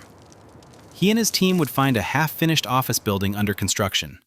They would pay off the security guards, break in during the middle of the night, and put ZZZ Best signs all over the building. They would get their friends to dress up as busy employees. The next day, the auditors would arrive at a bustling, legitimate-looking job site. They'd walk around for an hour, check a few boxes on their clipboards, and leave, completely satisfied. As soon as their car was out of sight, Minkow's team would tear everything down, and the entire job site would vanish before the real construction workers showed up the next morning. Think about the sheer nerve of it. He didn't just lie on paper, he built movie sets. He created a temporary, physical reality to support his fantasy. He churned out thousands of pages of forged documents, fake invoices, and phony contracts until the illusion was so dense, so detailed, that it looked more real than the truth. The lie eventually became too big, too complex, too exhausting to maintain. It all came crashing down when a newspaper report exposed the whole thing as a sham. The company that was worth hundreds of millions of dollars one day was worth absolutely nothing the next. The boy genius was revealed as a master puppeteer, and his entire empire was nothing but a ghost in a machine he had built in his garage. He built a phantom company that fooled Wall Street for years, but some lies don't need years to do their damage. Our next story is about a deception that blew up the London Stock Exchange in a single afternoon.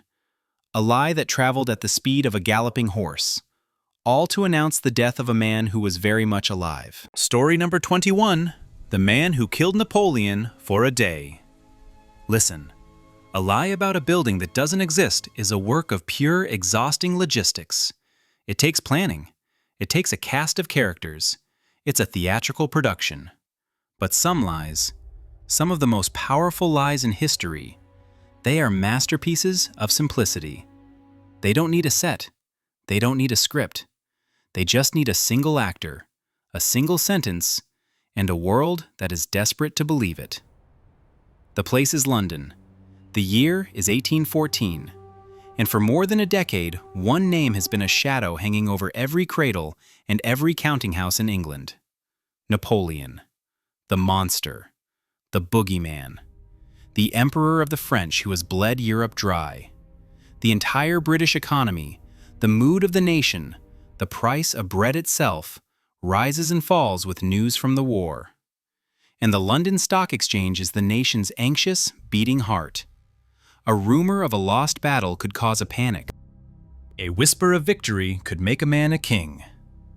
It is a cold morning in February. The city is waking up, and a man dressed in the red uniform of a British officer gallops across London Bridge. He is a spectacle. His horse is lathered in sweat. He is splattered with mud. He looks, for all the world, like a messenger who has ridden through the night, carrying news of life and death.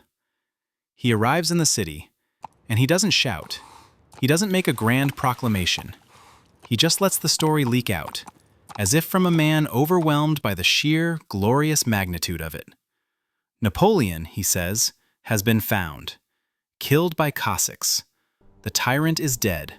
The war is over. And the city explodes. The rumor doesn't walk. It doesn't run. It flies. From the docks to the coffee houses, from the taverns to the very floor of the stock exchange. Napoleon is dead. Peace is coming. The boys are coming home. Imagine the scene on the trading floor. A sea of men in top hats, their fortunes tied to the fate of a war that seemed like it would never end. And now, this. The release. The pure, unadulterated joy. The market doesn't rise, it detonates. Government bonds, the securities that finance the war, they soar in value. Everyone, from the richest banker to the smallest clerk, is trying to buy. It's a frenzy, a national ecstasy made of paper and ink. And in the heart of that joyous, screaming chaos, a few men are quietly doing the opposite. They are selling. Not just selling, they are unloading massive, unprecedented amounts of stock into the delirious, buying maw of the market. And no one notices. Why would they? The war is over. But then, the hours tick by, and the official confirmation from the government doesn't come. The official channels are silent. A seed of doubt is planted. It sprouts into unease. The unease blossoms into fear. And then, the truth arrives. The man in the uniform was an imposter. The news was a lie. Napoleon was very much alive. The crash was catastrophic. It was faster, more brutal than the rise. Fortunes were wiped out in the space of an afternoon. The nation's joy turned to ash in its mouth. And then came the investigation. Who was behind this? Who would do something so cruel, so audacious? The answer was a gut punch to the entire nation. One of the main conspirators, one of the men who had made a fortune selling into the frenzy, was a national hero, Lord Cochrane. A Royal Navy captain so brilliant, so daring, that he was the real-life inspiration for fictional heroes like Horatio Hornblower. He was a legend. A man who had risked his life for his country, now exposed as a man who had sold his country a lie for a bag of gold. It was a deception that weaponized hope. It didn't need a phantom company or a buried treasure. It just needed one man in a uniform, telling a lie that everyone was praying was true. Cochrane's lie was a financial bomb, designed for a quick, devastating profit. But some lies aren't built for a single afternoon. They are a slow-acting poison, a story designed to seep into the public bloodstream, not to steal money, but to ignite hatred. Our next story is about one such lie, a book written by a woman who claimed to be a runaway nun, a book that set cities on fire with its horrible disclosures. Story number 22, The Nun Who Wasn't There and the Sins That Never Were. Some lies are for money, some are for glory, but the most dangerous lies, the ones that curdle the blood and leave scars on a society for generations, they are the lies told in the name of God. They are the lies that take our deepest fears and give them a face. I want you to come with me to America in the year 1836. It's a young country, still trying to figure out who it is. And it is a deeply, fervently Protestant country. It is a nation built on fire and brimstone sermons, on a direct and personal relationship with the Bible. And in this world, the Catholic Church was seen as something else. It was foreign, secretive, a shadowy empire of incense and Latin, ruled by a man in Rome, with strange rituals and an unspoken allegiance to a power that was not American. It was, for many, an object of deep, simmering suspicion.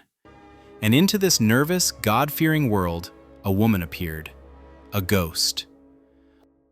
Her name was Maria Monk. She claimed to have escaped, to be a survivor. She said she had been a novice nun in the Hotel Dieu convent in Montreal, and she had a story to tell. A story she put into a book, with a title that was a promise and a threat. The Awful Disclosures of Maria Monk. And it was awful. It was everything the darkest, most paranoid Protestant imagination could have ever dreamed up. This wasn't a book. It was a keyhole into hell. Maria Monk described, in lurid, breathless detail, a life of absolute depravity inside the convent walls. She wrote of secret underground tunnels connecting the convent to the priest's seminary. She wrote of late-night orgies, of nuns forced into sin by their confessors. And then, she wrote of a secret so dark it could barely be uttered. She wrote about the babies. Babies, born in secret from these unholy unions, who were immediately baptized, and then, she claimed, they were strangled and disposed of in a deep, lime-filled pit in the convent's cellar. The book wasn't a bestseller. It was a cultural firestorm. It became the single most popular book in America in its time, second only to the Bible itself. It sold over 300,000 copies before the Civil War. Think about that. In a country that was still mostly rural, that is a staggering number. People didn't just read it, they believed it. Every single horrifying word of it. It was the proof they had been waiting for. And that belief had consequences, real ones. Anti-Catholic riots erupted. Convents were burned. People were killed. Maria Monk's words, her lies, were the gasoline thrown on a smoldering fire of prejudice, and the whole country began to burn. But some people, a few brave investigators and journalists, started to ask questions. They traveled to Montreal. They demanded to inspect the convent, and they found nothing. No secret tunnels, no lime pit, no evidence of any kind. They looked into Maria Monk's own past, and the story they found was not one of piety and escape. It was a sad, tragic story of a mentally unstable prostitute, a woman who had spent time in an asylum, who was likely coached and manipulated by a group of militant anti-Catholic activists who saw her as the perfect vessel for their poison. She was never a nun, not for a single day. But here is the truly chilling part. It didn't matter. The truth never stood a chance. When the reports came out debunking her entire story, people refused to believe them. They said it was just part of the Catholic conspiracy. They preferred the lie. It was more exciting. It confirmed what they already wanted to believe. The lie was just too good to not be true. Maria Monk's book was a forgery of human experience, a lie designed to create ugliness and division. But some forgeries are different. Some are so beautiful, so perfect, that the world refuses to believe they are lies at all. Which brings us to a man whose forgeries are probably hanging on the wall of a museum you visited. You just don't know it yet. Story number 23. The King Who Painted Shadows.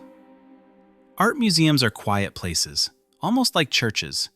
You walk through these grand, silent halls, and you stand before a painting, and you feel it. A kind of reverence. You look at the little brass plaque next to the frame. Picasso, Modigliani, Matisse, and you nod. You are in the presence of a ghost, of a genius who changed the way we see the world. You trust the plaque. You trust the museum. You trust the story on the wall. But what if the story is a lie? What if the ghost in that frame isn't Picasso? What if it's the ghost of a ghost, a shadow of a shadow? Let me tell you about a man who haunted the 20th century art world. His name was Elmir Dahori, and he was, by his own account, a failed artist, a charming, aristocratic Hungarian who drifted through the post-war world of Paris and New York, always on the edge of poverty, a man whose own paintings nobody wanted to buy. And then, one day, out of desperation, he drew a small sketch, in the style of Picasso. A friend, seeing it, mistook it for a real one and offered him $100. And in that moment, a switch was flipped, a door opened. Elmir realized he might be a failure at being himself, but he could be an absolute genius at being somebody else. And this is the secret to his dark magic. Elmir Dahori was not a copyist. A copyist finds a famous painting and tries to duplicate it. That's a craftsman's work, and it's easy to expose. You just compare it to the original. No, Elmir was something far more dangerous. He was a necromancer. He didn't copy the work of the masters. He channeled their spirits. He would buy an old canvas from a flea market, a piece from the right period. He would mix his own paints, using the same chemical formulas the masters would have used. And then he would sit down and paint a new Modigliani, a painting that had never existed before. A piece from a lost period of the artist's life. He created original forgeries. Think about the sheer, diabolical brilliance of that. An expert couldn't say, "This is a fake because the real one is in the Met." There was no real one. All they could say was, "This doesn't feel right." And for decades, Elmir's work felt very, very right. He flooded the world with his beautiful ghosts. His lost Picassos and forgotten Renoirs, sold through unwitting dealers, began to appear in the most prestigious museums and private collections on the planet. He painted over 1,000 of them. He became the master puppeteer of the art market, an invisible king whose shadow creations were being sold for fortunes. Eventually, of course, the lie became too big. A few sharp-eyed experts began to notice that too many of these newly discovered masterpieces were surfacing at once. The trail eventually led to Elmir. He was exposed. The king of forgers was unmasked. But here is the part that, honestly, should give you a cold chill. The story doesn't end there. In a normal world, the museums would have taken down the fakes, the experts would have admitted their mistakes, and the books would have been rewritten. That's not what happened. Some of them went into denial, total, absolute denial. Why? Because an art expert who had built his entire reputation on his infallible eye, who had publicly certified one of Elmir's fakes as a genuine masterpiece, would be ruined if he admitted he was wrong. A museum that had spent millions on a fake Matisse would face a scandal of epic proportions. And so, in a final, staggering act of self-preservation, some of them chose the lie. They declared that their paintings were real, and that Elmire was just a liar trying to get famous by claiming credit for the work of true masters. To save their own reputations, they had to protect his lie. Even today, no one knows for sure how many of Elmire Dehory's ghosts are still out there, hanging silently on museum walls, adored by millions, with a little brass plaque that tells a beautiful, expensive lie. Elmire created lies that people could see, that they could touch. But what happens when the lie is invisible? When it's made of nothing but sound and suggestion? A rumor that you have to play a record backwards to even hear. Our next story is about the first great pop culture conspiracy, a global obsession that convinced millions a rock god was dead, and that the clues were hidden in the music itself. Story number 24, the day the music died, except it didn't. Sometimes a lie doesn't come from a con man. It doesn't come from a forger or a government or a king. Sometimes a lie just sprouts, like a weed. It starts in the dark, in a whisper, and before anyone can stop it, it has grown into a jungle of paranoia that chokes the truth to death. It's a story about a lie that you couldn't see. You had to listen for it. The year is 1969. The world is a strange place. The peace and love of the 60s is starting to curdle. There's a war in Vietnam, there's Nixon in the White House, and there's a new kind of intensity in the air, a feeling that there are secrets everywhere, that the government is lying, that nothing you see on the surface is the real story. And in this nervous, supercharged world, there was one band that was more than a band. They were a cultural phenomenon. The Beatles. They were bigger than presidents, bigger than religion. And for a lot of young people, they were the only truth that mattered. And then, on October 12, 1969, a phone call was made to a radio station in Detroit. A man came on the air, a shadowy voice, and he said just one thing. Paul McCartney is dead. It wasn't a joke. It wasn't a prank. It was, he claimed, a secret, a conspiracy. The real Paul, the voice said, had died in a car crash 3 years earlier, in 1966. And the Beatles, terrified of the public fallout, had secretly replaced him with a lookalike, a man who had won a Paul McCartney lookalike contest named William Campbell.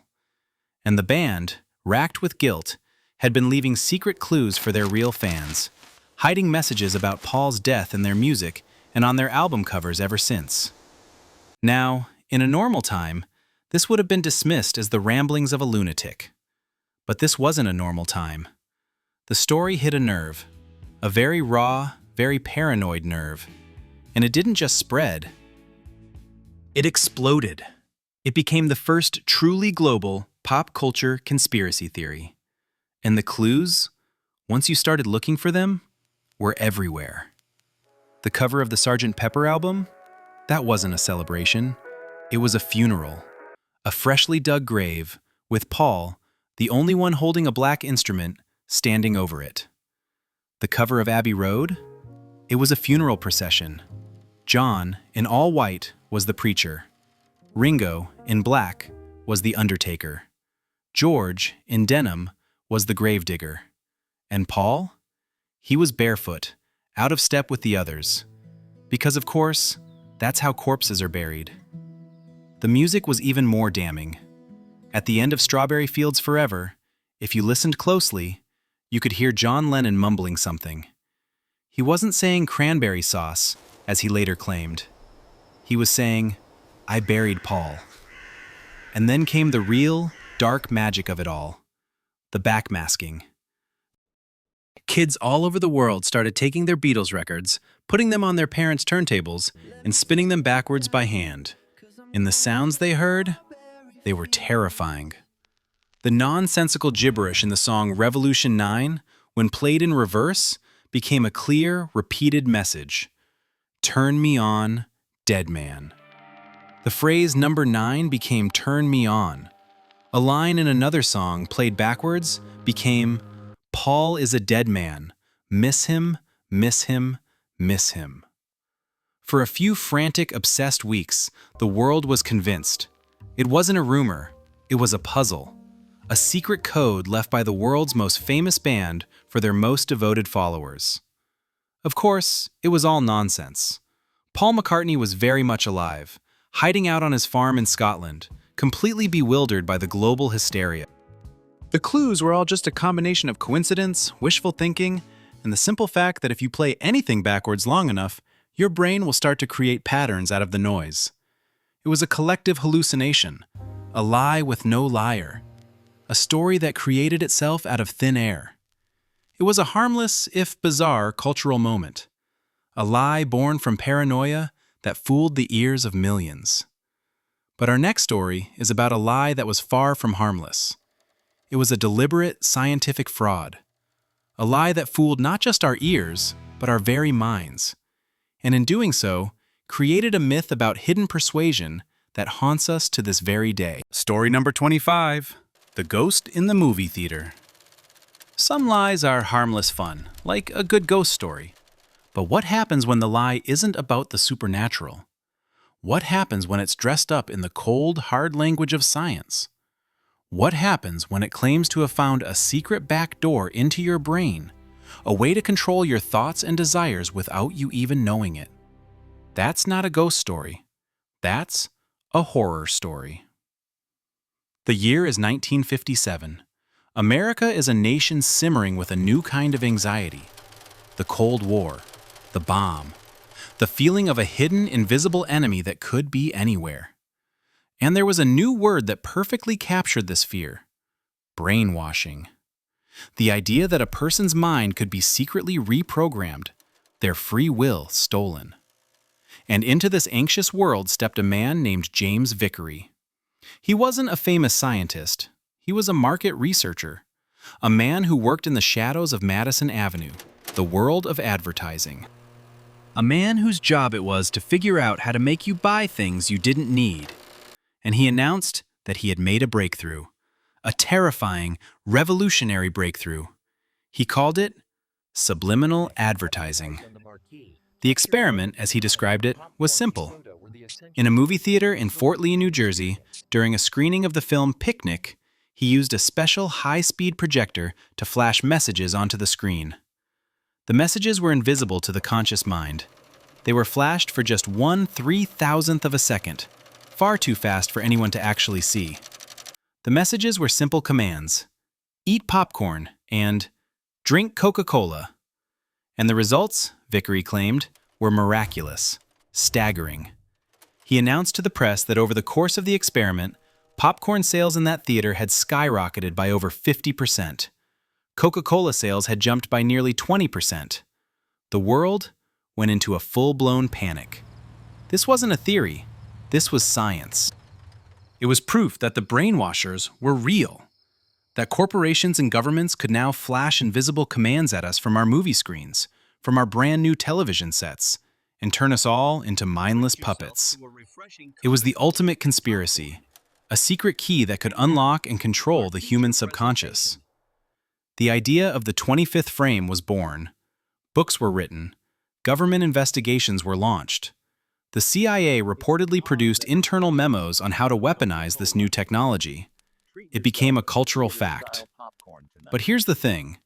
A few other scientists, the boring, methodical kind, tried to replicate Vickery's experiment, and they failed. Completely. They couldn't get it to work at all. The effect just wasn't there. For years, Vickery was cagey. He refused to provide the full details of his original experiment. It was a trade secret, he said. And then, years later, in a magazine interview in 1962, he finally came clean. He sat down, and with a quiet, world-weary sigh, he admitted it. The whole thing. It was a complete and total fabrication. There was no miracle. There was no staggering jump in sales. In fact, the original experiment was so small and so poorly designed that its results were meaningless. He had made it all up. Why? Because his own marketing business was failing, and he needed a gimmick. He needed to get his name in the papers. He invented a ghost story, but he dressed it up in a lab coat. But here is the truly insidious part of this lie. It didn't matter that he confessed. The ghost was already out of the machine. The idea of subliminal messaging was too powerful, too seductive, too perfectly paranoid to ever go away. To this very day, people believe in it with an almost religious fervor. The lie Vickery told for a quick buck became an unkillable myth, a phantom that still haunts our conversations about media and mind control. Vickery's lie was a hoax designed to look like a real scientific study. But our next story is the perfect mirror image. It's about a real piece of journalism that was designed to look like a hoax, a joke so deadpan that it accidentally became real, forcing a magazine to hire a real band to record a fake album that everyone already believed existed. Story number 26, the fake album that willed itself into existence. Let's talk about the power of a good story. We've seen how a lie can create a ghost, a phantom company, a fake scientific theory. But this next story is different. This is the story of a lie that was told as a joke, a complete and utter parody. A lie that everyone was supposed to be in on. But the story was so good, so perfect for its time, that the world refused to believe it was a joke. The world demanded that the lie become true. And so, it did. The year is 1969. Rock and roll is not just music anymore. It's a new religion, and its high priests are men like Bob Dylan, John Lennon, and Mick Jagger. They are poets, prophets, gods. And the new temple is the supergroup, a band made up of already famous musicians. The whole world was buzzing with the idea of it, and the Bible for this new religion was Rolling Stone magazine. It was the journal of record for the counterculture. Its critics were serious, intellectual men who treated a three-chord rock song with the same analytical gravity as a lost work of Shakespeare. The whole scene was getting a little pretentious, a little full of itself. And a brilliant critic at the magazine named Greil Marcus decided to pop the balloon. He decided to write the ultimate piece of satire. He published a review, a long, glowing, deeply analytical review of a new, secret album. A bootleg, supposedly. An album by a supergroup to end all supergroups. The band, he wrote, was called the Masked Marauders. And its members? Bob Dylan, Mick Jagger, John Lennon, and Paul McCartney. The review was a masterpiece of deadpan comedy. He praised the raw, unrehearsed energy. He described a jam session of such historic importance that it had to be recorded in secret in a small town in Canada to escape the lawyers. He talked about the terrible recording quality, the plain, unmarked sleeve. He was laying the clues for the joke as thick as he possibly could. This was a parody of every self-important rock critic and every fan who believed their heroes were actual gods. And the world completely and totally missed the joke. The review was published, and the phone started ringing. And it did not stop. Record stores were mobbed. Distributors were frantic. Radio stations were besieged. The question was the same everywhere. Where can I buy the Masked Marauders? People didn't see the satire. They saw the story they desperately wanted to be true. The ultimate collaboration. The secret history. It was like Paul is Dead, but with a soundtrack. The demand was not a trickle. It was a flood. And it was a demand for a product that did not exist. At first, the magazine was amused. Then, they were stunned. The joke had taken on a life of its own. It was a runaway train.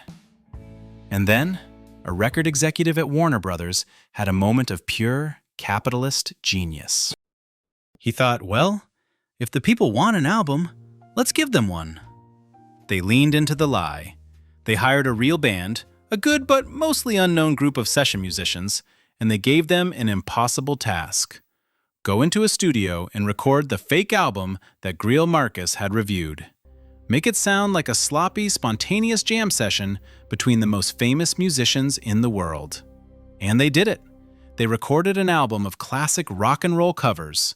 They released it, with a straight face, as the Masked Marauders.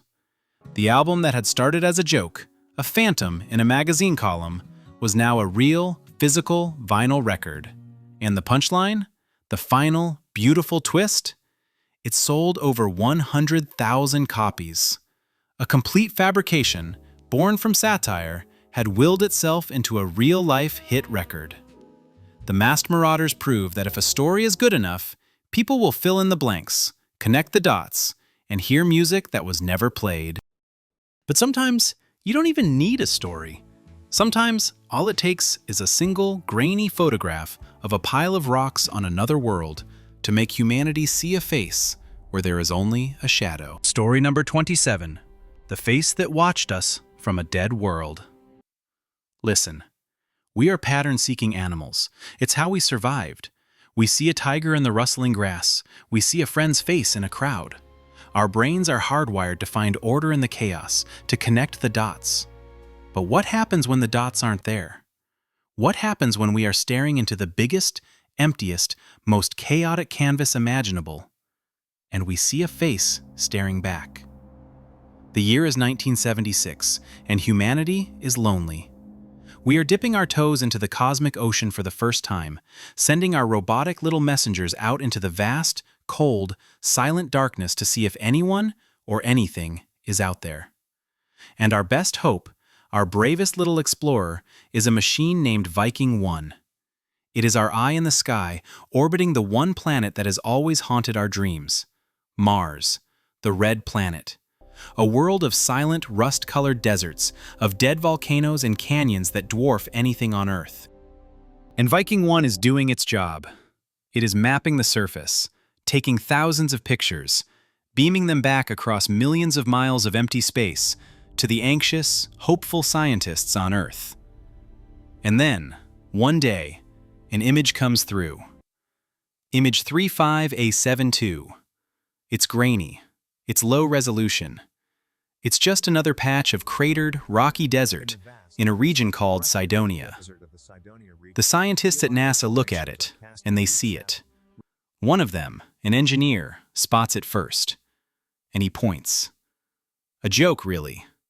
"Hey, look at this," he probably said. "It looks like a face." And it did. Oh God, it did. It wasn't a vague resemblance. It wasn't a cloud that looked a bit like a rabbit. It was a face.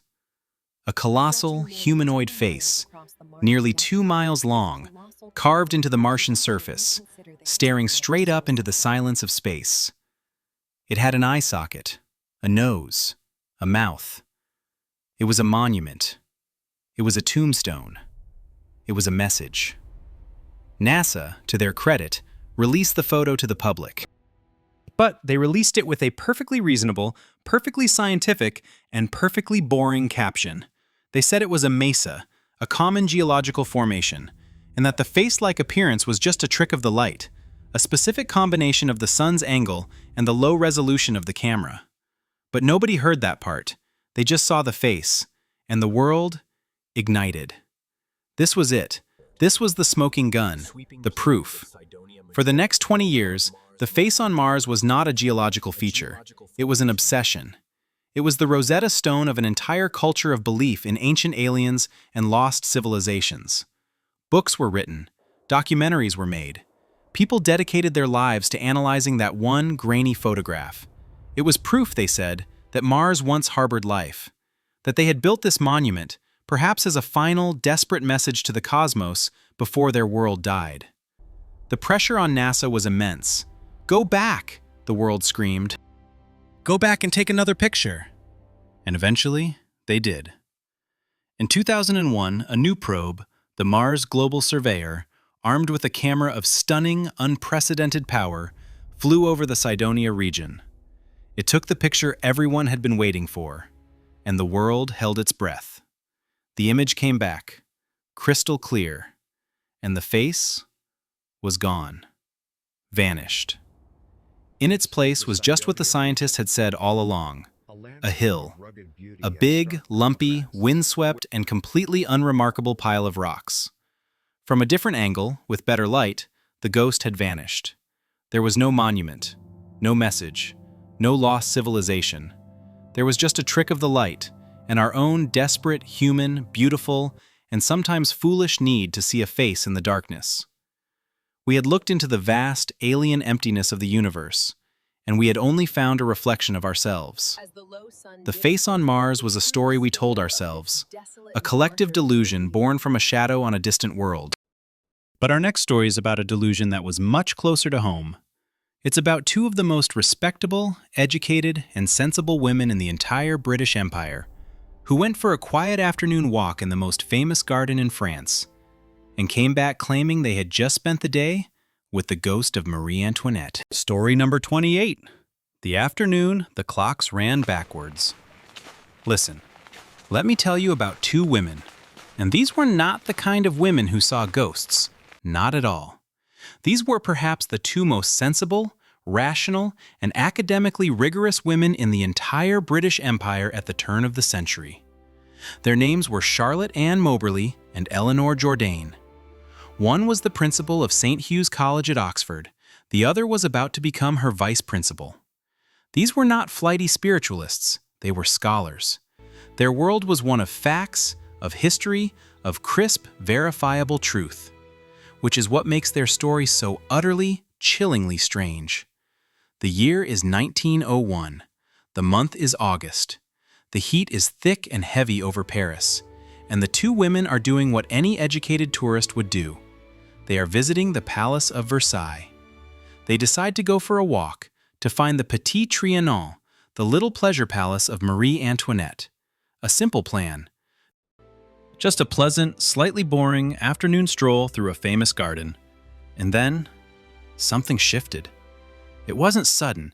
It was a slow, creeping feeling of profound wrongness. The world, they would later write, went quiet. An unnatural stillness fell over the grounds. The light went flat, losing all its depth, as if they had walked out of the real world and into a faded, two-dimensional tapestry. A feeling of oppression, of deep, unshakable melancholy settled on them. They both felt, no longer tourists. They were intruders. And that's when they saw the people. First, two men in long, dusty green coats and three-cornered hats, who looked like palace officials from another century. They gave the women directions in a strange, stilted-sounding French.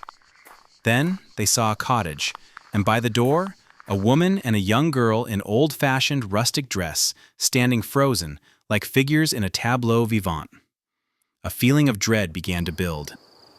They walked on, deeper into this silent, oppressive dreamscape. A man, his face pockmarked and sinister, ran towards them from the woods, his expression terrifying. And then they saw her. Sitting on a stool on the grass, sketching, was a lady. She was wearing a light-colored summer dress, a shady white hat, and a pale green fichu, a kind of scarf, draped around her shoulders. She wasn't looking at them, but they felt seen. They knew, with a certainty that had no logic, that they were looking at Marie Antoinette, the ghost queen, sitting in her garden on a summer afternoon, just days before the revolution that would claim her life. The feeling was so powerful, so real, that they fled. They stumbled through the gardens until, suddenly, the feeling lifted. The oppression vanished. The light returned to normal. The sounds of the 20th century rushed back in. They were back in their own time. Now, a normal person might have dismissed it as a strange daydream, a trick of the heat. But these were academics. They didn't dismiss it. They researched it. For years. They dug through old maps of Versailles and found, to their astonishment, that a bridge they had crossed in their dream hadn't existed in 1901, but had existed in 1789. They wrote a book, publishing it under pseudonyms, called An Adventure. It was a sensation. It was proof, many believed, that time was not a straight line, that two of the most respectable women in England had accidentally punched a hole through reality. And here's the punchline. The beautifully simple, beautifully human explanation that these two brilliant, educated women could never bring themselves to accept. It is almost certain that they had simply stumbled upon a costume party. A tableau vivant being thrown by the famously eccentric French poet, the Comte Robert de Montesquieu, who was known for hosting lavish 18th century themed garden parties near the Trianon. They weren't ghosts. They were just aristocrats in fancy dress. But Moberly and Jourdain had a choice. Believe they had made an embarrassing social gaffe, or believe they had walked through time. They chose the impossible. They were academics who became high priestesses of their own private ghost story. But what happens when a man intentionally sets out to create a lie so powerful, so perfectly tailored to the fears of his audience, that even when he stands on a stage and screams, "I made it all up," they refuse to believe him?